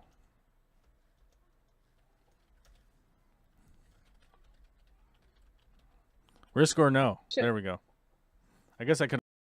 He's doing water changes, so. Should have just done the poll thing.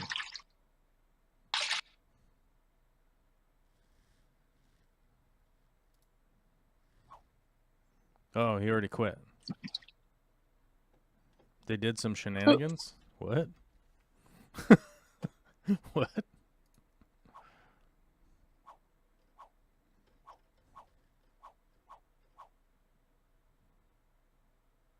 Look up wingspan.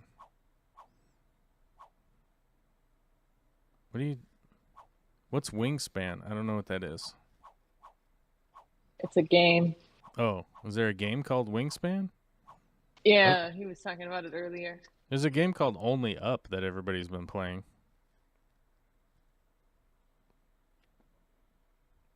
Yeah. Have you seen that? I've seen.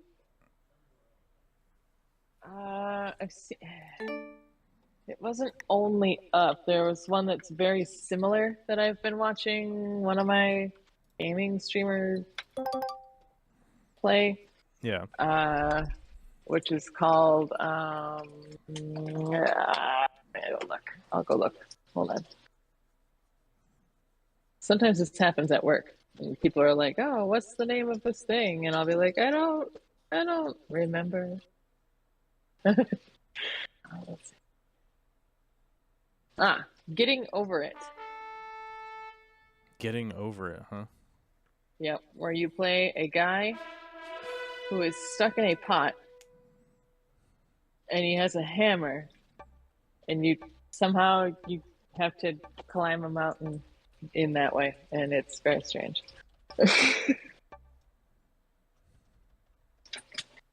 Yeah, it's very weird. I don't know.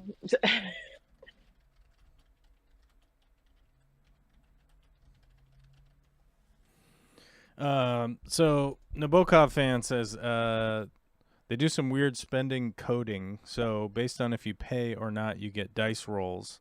They're all kind of reviews of the game. People losing 30 plus stacks on 1 to 2 units because they don't spend. This game isn't pay to play. Like, you can pay for the premium game, but there isn't shenanigans with the coding in that way. There's 2 different settings for the dice rolls to be balanced blitz, or it's either balanced blitz or true random. The true random settings really get crazy dice rolls out of how the game operates. And so a lot of times, like, people are have come up with hey, the game's cheating on me. I'm like losing this and I'm losing that. Yeah, I have the dice rolls in my profile so I can see what my rates are. Yeah, I have those. And they're all at 17% or 16% because I play balanced blitz more than anything else. Which setting did I have this on? Is it this one? I don't know which setting I'm supposed to have this on. I don't know. I'll figure it out. Let's see.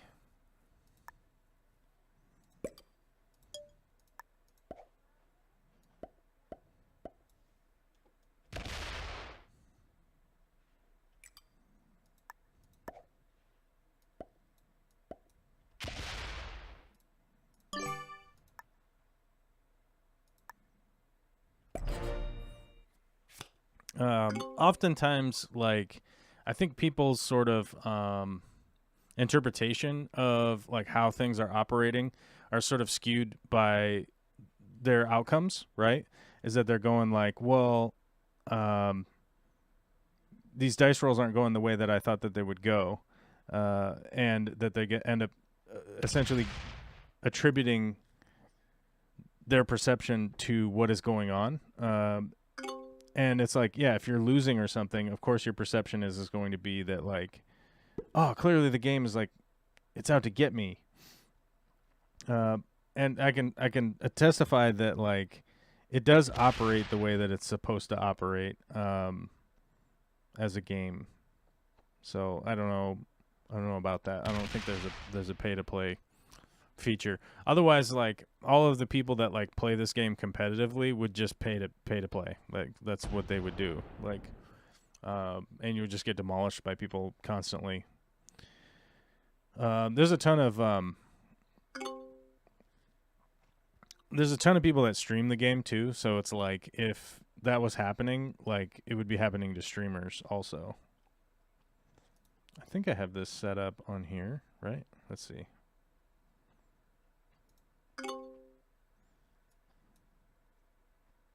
Oh, okay, I do. I'll just make me smaller. There we go. Hey, we're playing Europe Advanced Progressive Capitals Risk Online. And green was a good neighbor. They didn't use that 3. They didn't use this 3 right here. I thought they would have. They might. The one thing I was worried about is that they might roll my 6 cap, but they didn't. Oh, are they going to hit that? Wow. Orange just ruined their own game. Oh my God. So that was a perfect example right there that, like, a 5-on-2 is not a guaranteed take, right? A 5-on-2 is not, there's no guarantee that a 5-on-2 is going to work. And it even says that in the percentages, right? So right now up here, you can see 100%. As I scroll down to how many troops are going to attack, I can get down to 89%. 3 troops on a 1 is 100%. So I'll be able to take it. I'm just going to leave the 11 there because I'll be getting enough of a bonus. and basically just ruined Orange's game. Orange is pretty much screwed now because they will not be able to generate enough troops to take an 11 cap.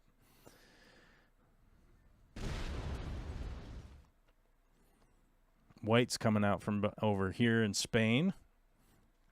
So on my next turn, I'll have to be thinking about that a little bit. Orange does have a 4 down here, but it's not really going to do much for him. If White attacks one more over, they might think, oh, wow, I'm going to try and hit that capital. But they can see my capital right here because they have a white territory right here. So they know that I have 6 on that one. In my next turn, I'll probably take Italy and then put the excess troops up on my capital.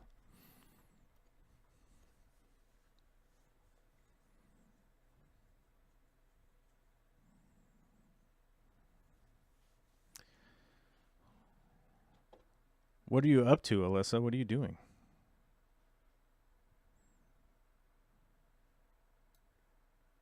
I think she said she was doing water changes. Oh, water changes. Yep. Steve, what are you Water doing? changes. Me? Oh, I'm playing Risk. Oh, you playing Risk? Okay, good. We're both playing Risk.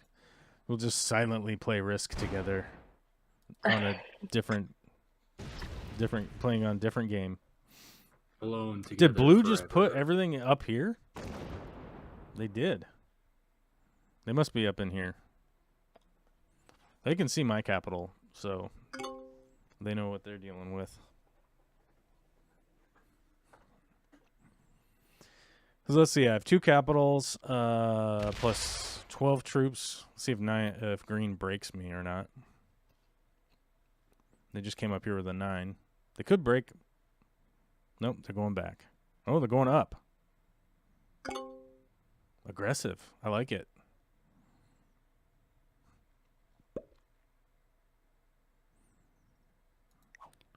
Orange quit.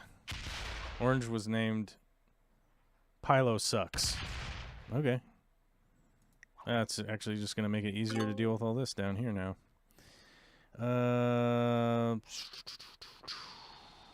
We will go 10 here. 2 here. And let's just put 1 up there just for safety. We'll slide this down to a little 3 here. Boink. We'll leave 3 behind. Take our 7 up this way. And we will get rid of these troops in here. We'll take our 4 and we'll put it right here on our capital. So we have an 11 cap. I mean, it's going to be rough for anybody to take either of my capitals right now because there's not even any trades yet, bro. How many troops did White get? 9. So they have secured Spain. Their capital's like down here somewhere. So let's see what they do. Let's see what White does. If White goes up or comes over. 18 on 11. It's not a good idea. So they're going to take France. And I'm thinking on most likely on the next turn I should consider like knocking White out of here, but I don't know. I don't know if White's cool, man. Is White cool? Who knows?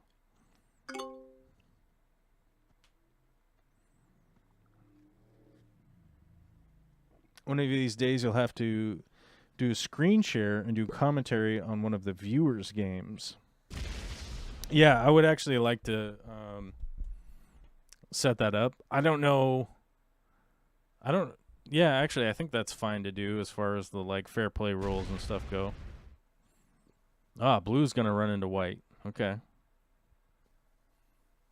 Blue has broken White. Green is going to break me now. Is that what's going on? Black is down here, so...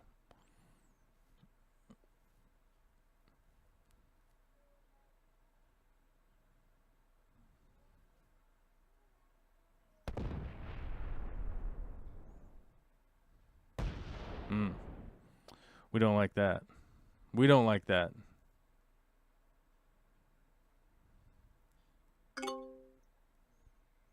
We don't like green breaking us.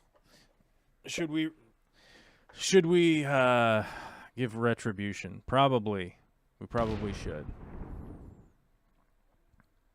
Orange is still taking cards as a bot. Full on bot. Let's see. We don't like getting broken.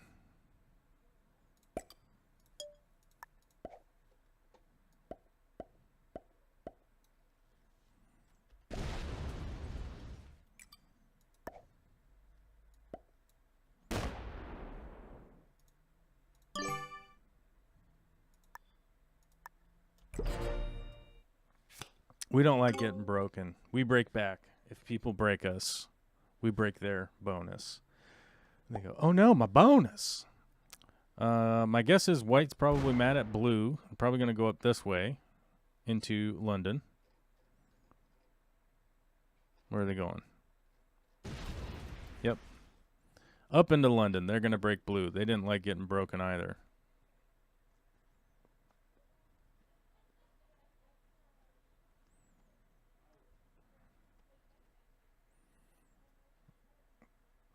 Now, I may consider card skipping on the next round, depending on what green does. I'll give green a fist bump and see what their response is. Black is down here? Whoa.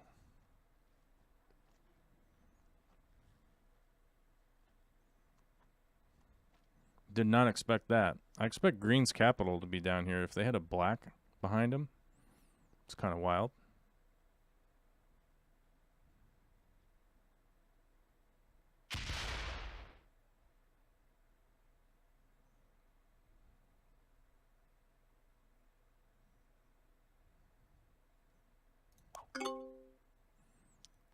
We'll give him the pirate fist bump.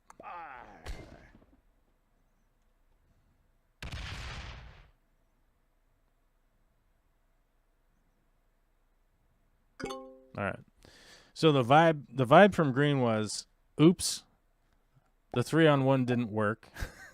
And so I had to hit this because they had a 6 here and I had a 2. So they had to hit that, right?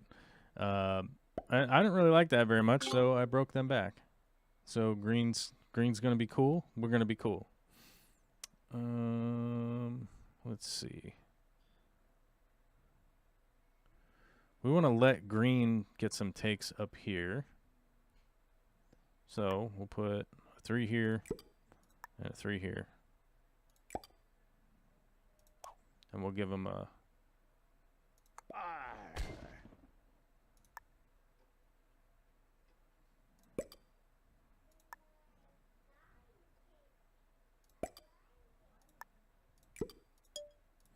And we'll just do a little take-a-rooney down here. And we'll go ahead and put this, we'll put this back here. We'll just leave a 5-er. So, hey, we can just take some, we can take down here. We can get some takes off these goofy territories down here. We don't have to worry about it. Everybody be cool. Everybody be chill. If black comes up out here, they got to kill a bunch. They have to kill a bunch of this orange. Because orange is all back here, black's down here, but black has extra outside. He has exterior troops out here, armies, whatever you want to call them. Yeah, and green is super cut off. Yeah, and I think green's capital is like right down here.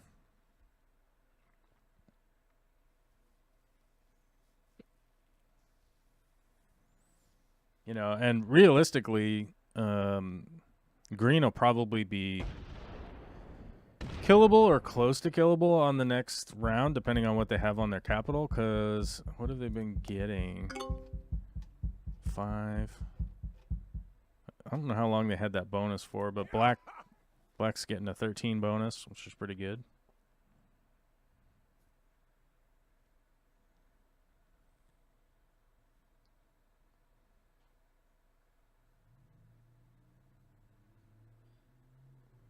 Green needs to go to Iceland because your cap is there. I don't have a capital in Iceland. Iceland's up here. I'm in the Alps, baby. I'm at the top of Italy in the Alps. And then Kharkiv was the other was Orange's capital. They came up here and just ruined their own game, so, you know, what do you want me to do about it? They left a one capital. I'm going to take it. I'm the next one to go.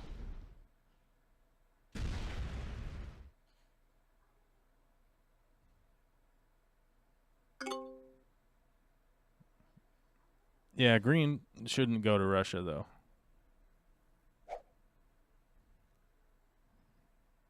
The thing is, like, what I want to do is take out all of these black troops, so black is stuck back here. Eventually, black will just be stuck goofing around back here. Yeah, green's going to take out the other black. No? They're putting a 10 down there for some reason. Well, they visibly have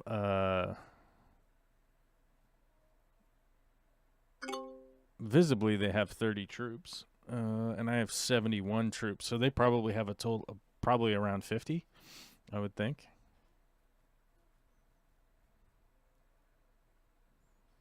So I have to a forced trade here. I only have one territory. Okay. So I can put a 6 here. I can hit that black out. Let's make this a 30. 27. We'll go like this. We'll hit the black one.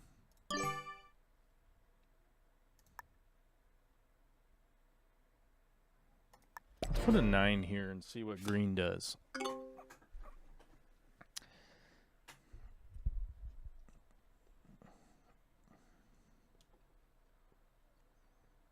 There's Central Iceland. Yeah.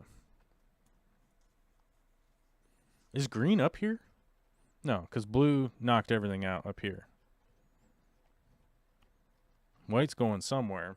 White's running into blue right now. Let's see if blue gets taken out. Because what did blue get last time? Let's see. Let's take a look. Biff the stud. Started with 8. Okay. So it looks like white is running rampant into blue. There is 2 blue territories down here that he doesn't know about. I'm wondering if he hit everything and then blue's going to be on these down here.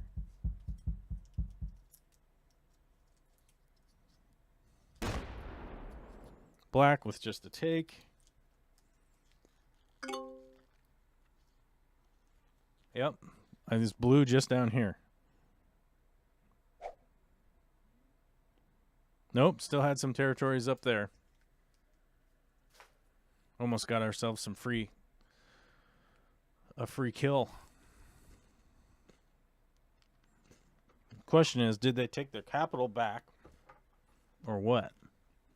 Because I think next I'll take this up here. Because I want to keep green and blue down here.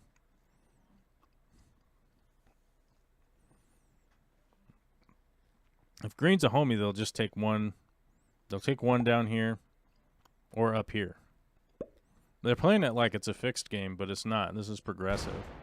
They're leaving these big stacks out here so people won't break in. But once the trades start getting to like 30, 40, 50 troops, like these 12s and stuff won't mean anything. Oh, orange is card blocked. All right, let's see what's going on here.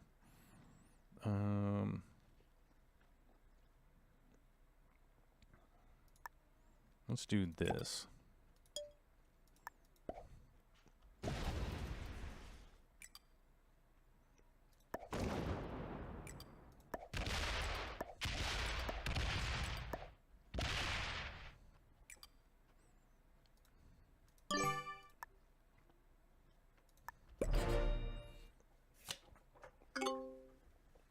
See what white does.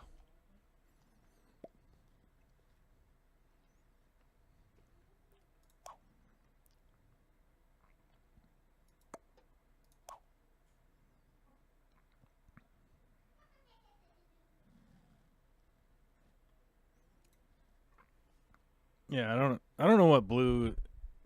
I don't know what blue is doing. To be honest with you, clearly white's just running into them. They've got a 5 over here for some reason. Probably just to block the bonus. Potentially, if blue has a trade, I'll be able to kill white next round.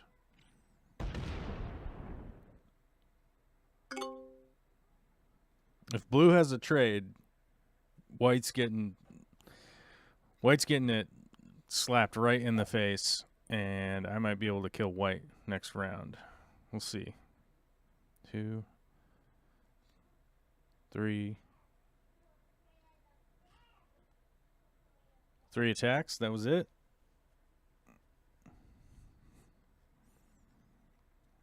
Four.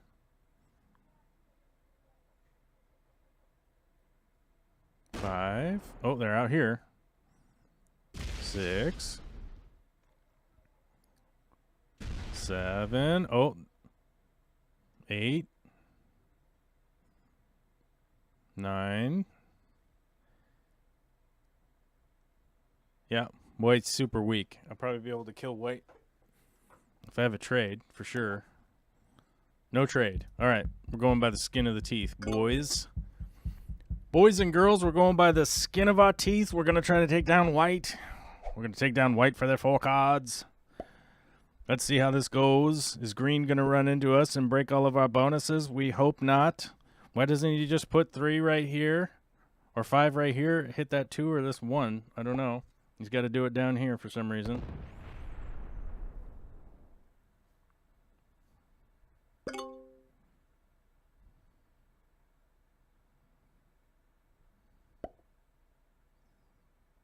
Orange just card blocked itself by putting all of its troops right on my capital. We got a 55. Is it enough? We'll find out.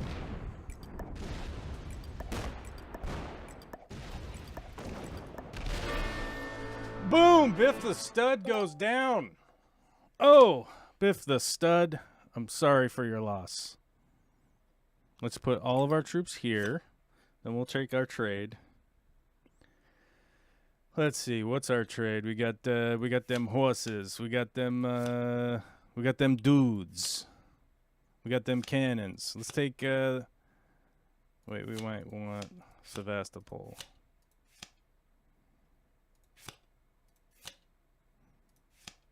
Madrid? Yeah, let's just do that. All right, we'll save that. We'll get a 65 here.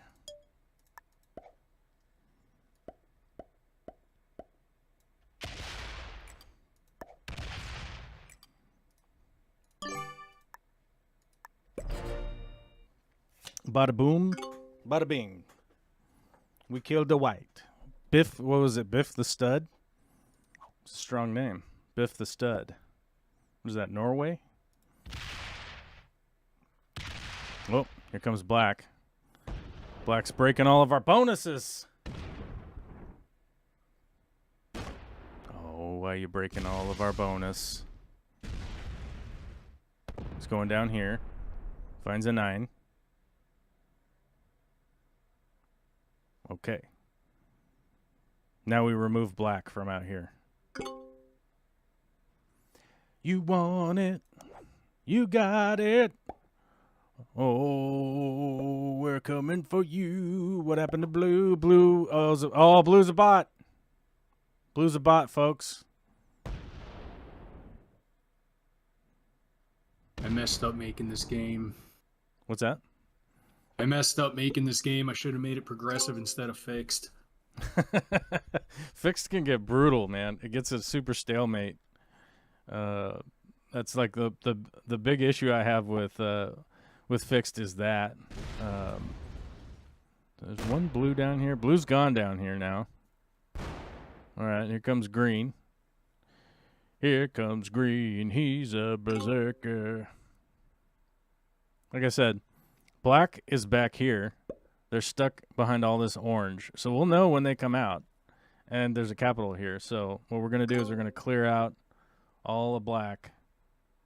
If we have enough. I think we have enough. Yeah, I think we do.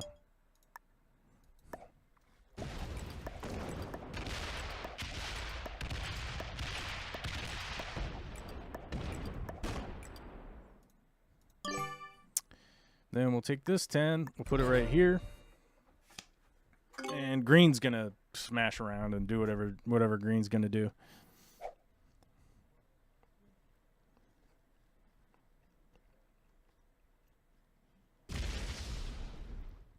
Oh, 108 back there. All right. He lost 64.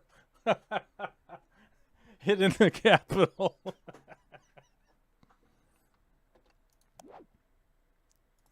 We got a trade, and we're coming in from the back, baby. He doesn't realize I have a 1 up here.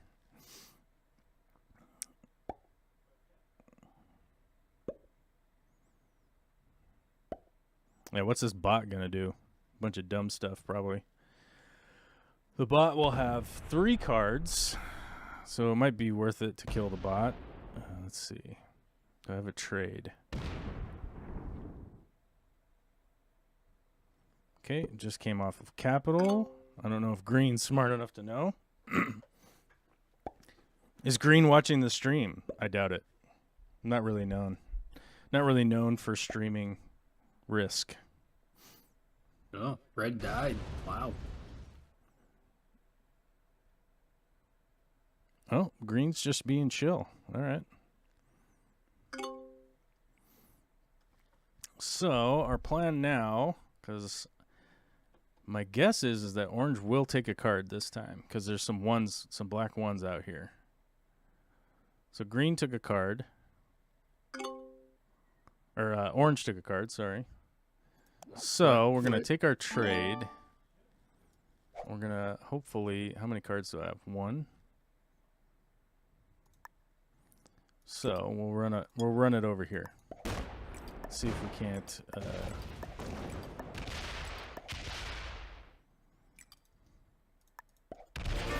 bye-bye, orange. Oh, we got a wild.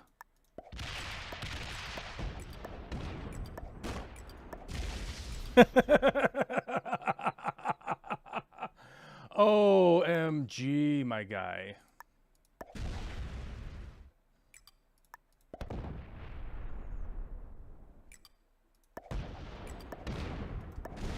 See if we can't break blue a little bit here.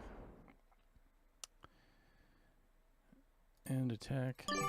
How many cards does black have? Alright, so we have 5 cards. And a wild. Oh man, we're forced to use our wild.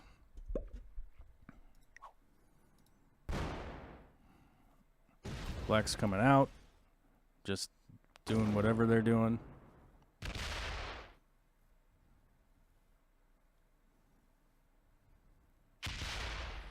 So we're going to take our trade. Hopefully blue doesn't trade. That's what we want. We want blue to not trade. If blue trades, we got a problem. But if blue trades and we got a problem, we're going to kill black instead. Yeah, blue traded. Dang it. We didn't want blue to trade, guys. Now there's a 55 here. Going to go roaming out. That's all right.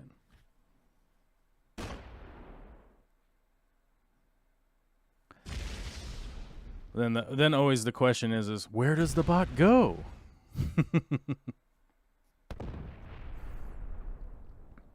What's the guaranteed take on a 33 cap?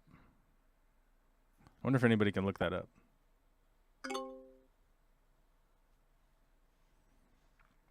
We don't belong here. I love you all. Oh. Brutal. That's like a brutal chat. Then, oops, wrong chat. I get 18.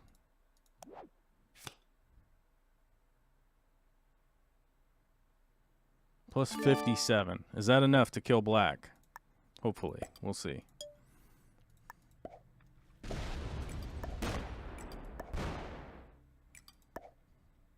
%? All right.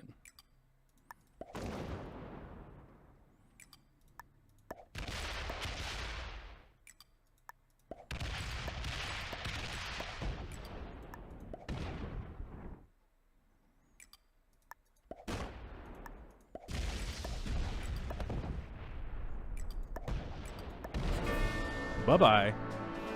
Tillman Samnovar.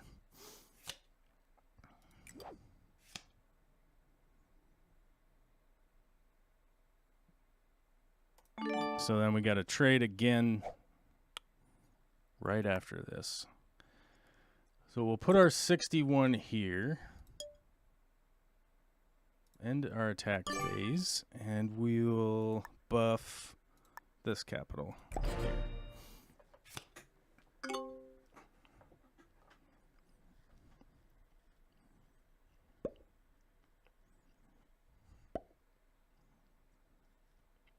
Here comes Blue. Blue the bot, moving around.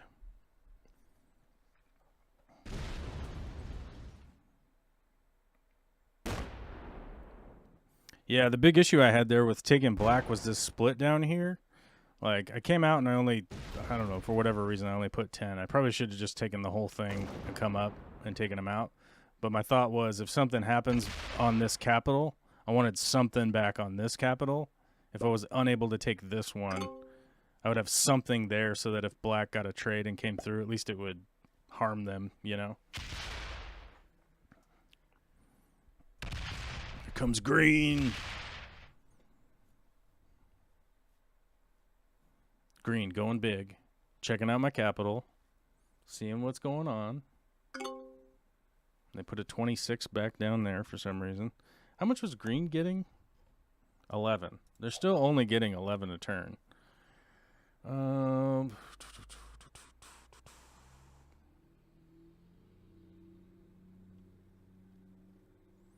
And we have a trade, but I think we want to hold on to it.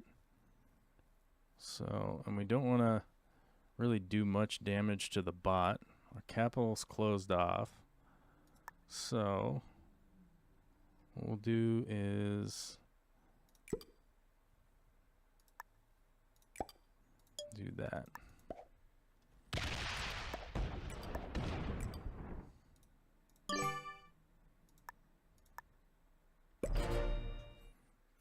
Put a 90 out here. We'll see if green wants to hit this capital.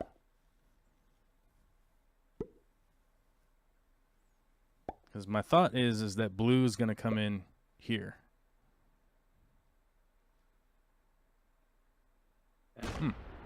Okay. Blue's coming in this way. Didn't think they're going to come in that way.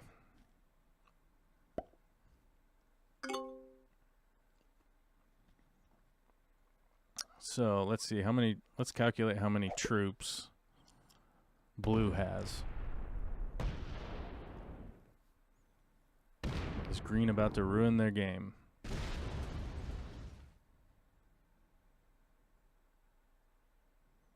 Oh, they're running into blue.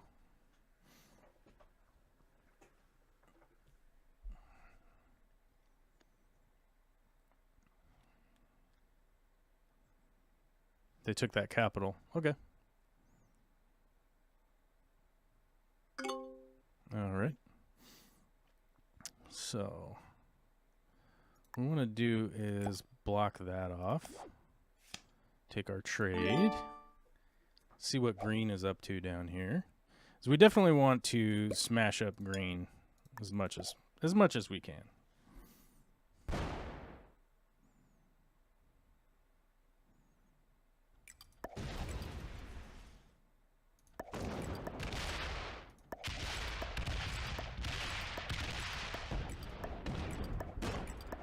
Take that bonus. He's got 45 on cap.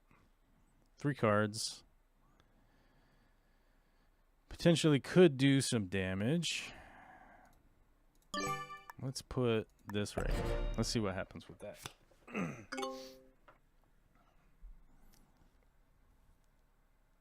Let's see what blue does. Blue the bot. We never know. Uh-oh, the plumber is there.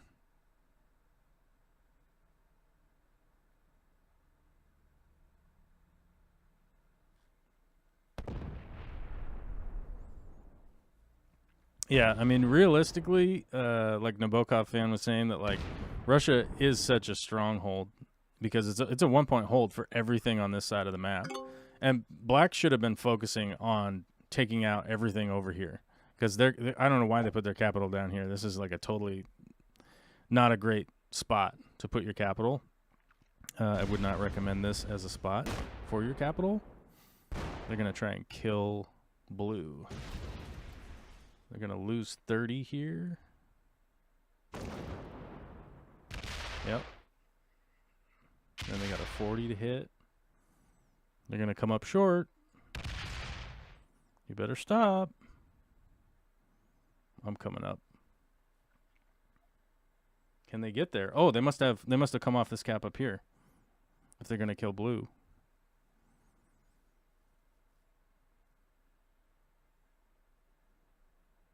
Are they going to run out of time?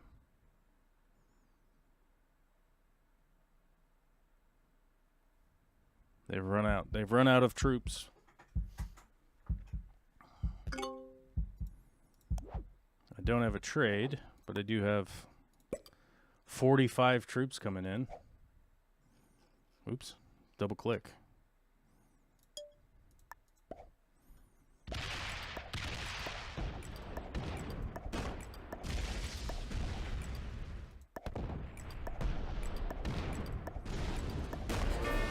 Got him. We got blue, folks. All right, let's see. What do we want to do here? There's a capital right here. Capital right here. So let's go like this.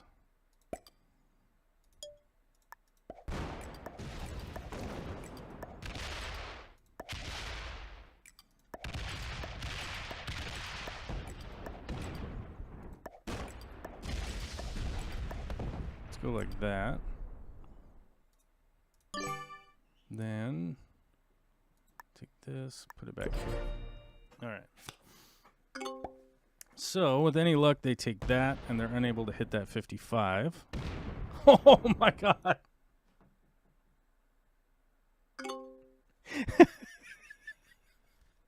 Oh, man, and green was so chill, too. Well, they're losing right now, like, big time. So, let's do this and this. 20 here, 23 there. There we go. Oh, and I have to take a trade.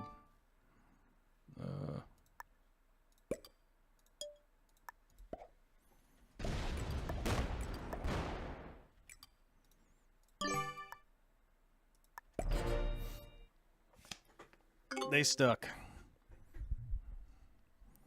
Green's about to taste it.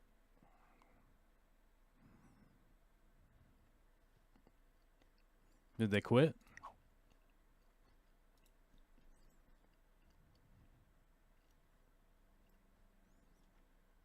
Do I have a trade? Nope.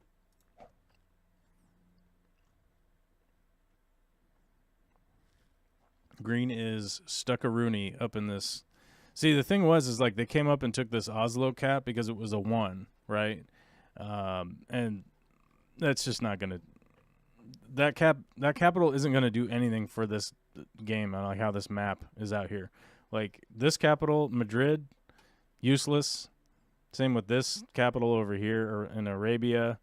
And where they pick, this is their original cap. They picked Sirte in a split bonus down here where they were unable to take anything. So they took the Dina Rides, however you say that. Dina Rides, however they say that.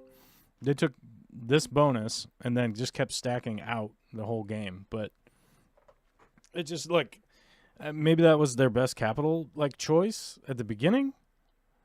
Maybe that's what they thought was the best, but it's not a good option. They've bought it out anyhow.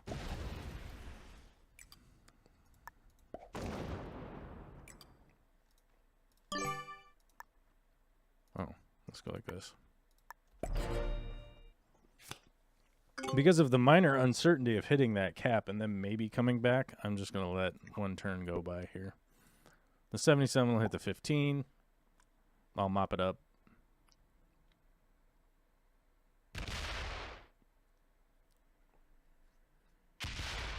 And that will be the end of green. Should I get the World Dom victory? I can. I technically can, so not a big deal. Boom, boom, boom. Oh, and that's that. Oh, and it fortified back to cap. I'm going to get a trade and 87.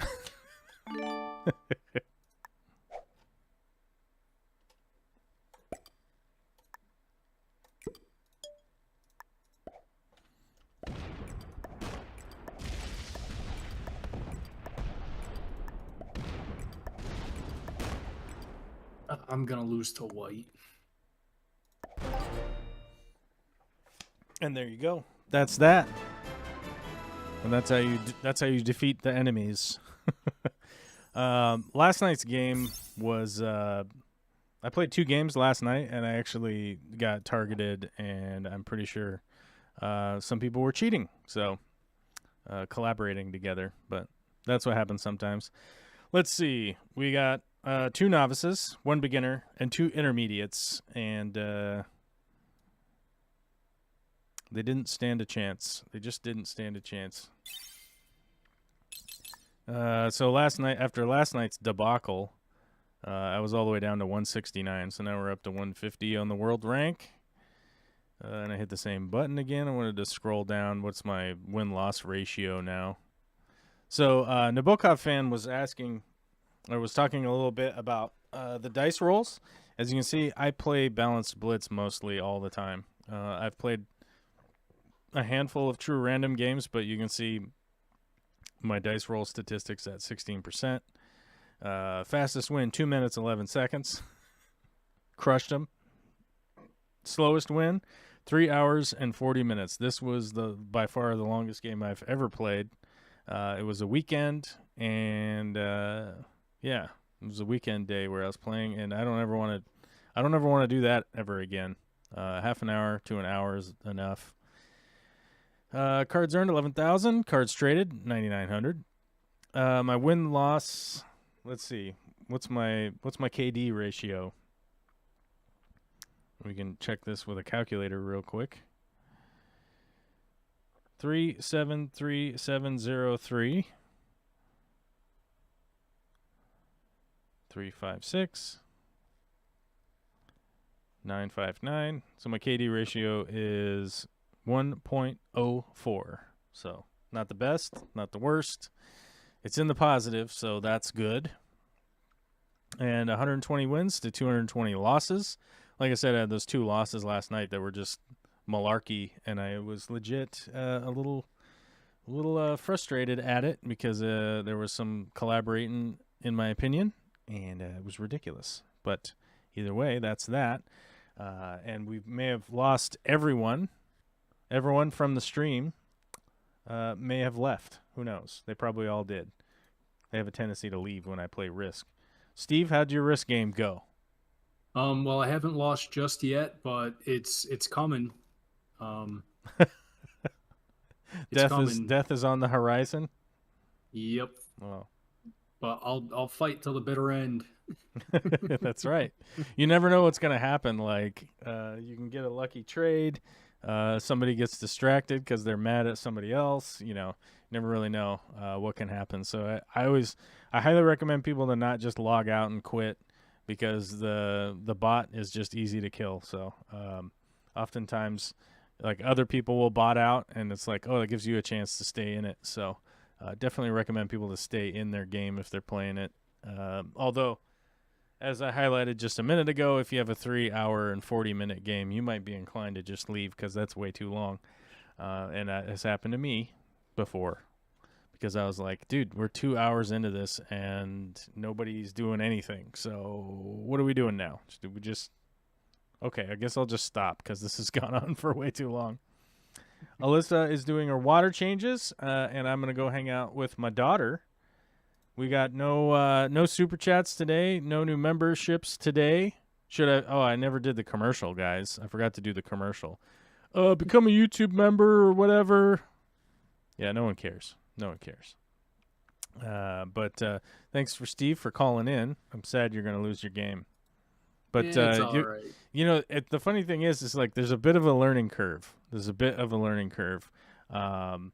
couple YouTube channels that you might find interesting and worth checking out would be Kilted, Risky Phil, and what's the other one that I watch? Risk Live, with a guy who goes by Spin Seeker. I like those guys. Those guys are good. They give you good advice, and you can watch some videos with those guys and learn some tips and tricks better than I'm able to dish out, because I'm not that good at dishing it yet. But I'll get there, and I'll start the streaming on the gaming channel. I don't even know if we have any subscribers over there yet, but we probably will at some point. But I'll definitely put out the hey, here's that video, whenever that comes out. So, but hopefully everyone's having a happy Monday. The property's coming along, the pond is coming along. Hopefully I helped Derek with his tank lights, and maybe it helped somebody else. And Steve and Alyssa, I'll talk to you guys later, and whoever else is in the chat. My chat is not loading anymore because YouTube's working good. All right, cool. Well, YouTube's amazing. YouTube's working good. YouTube's working super good. All right, loud music.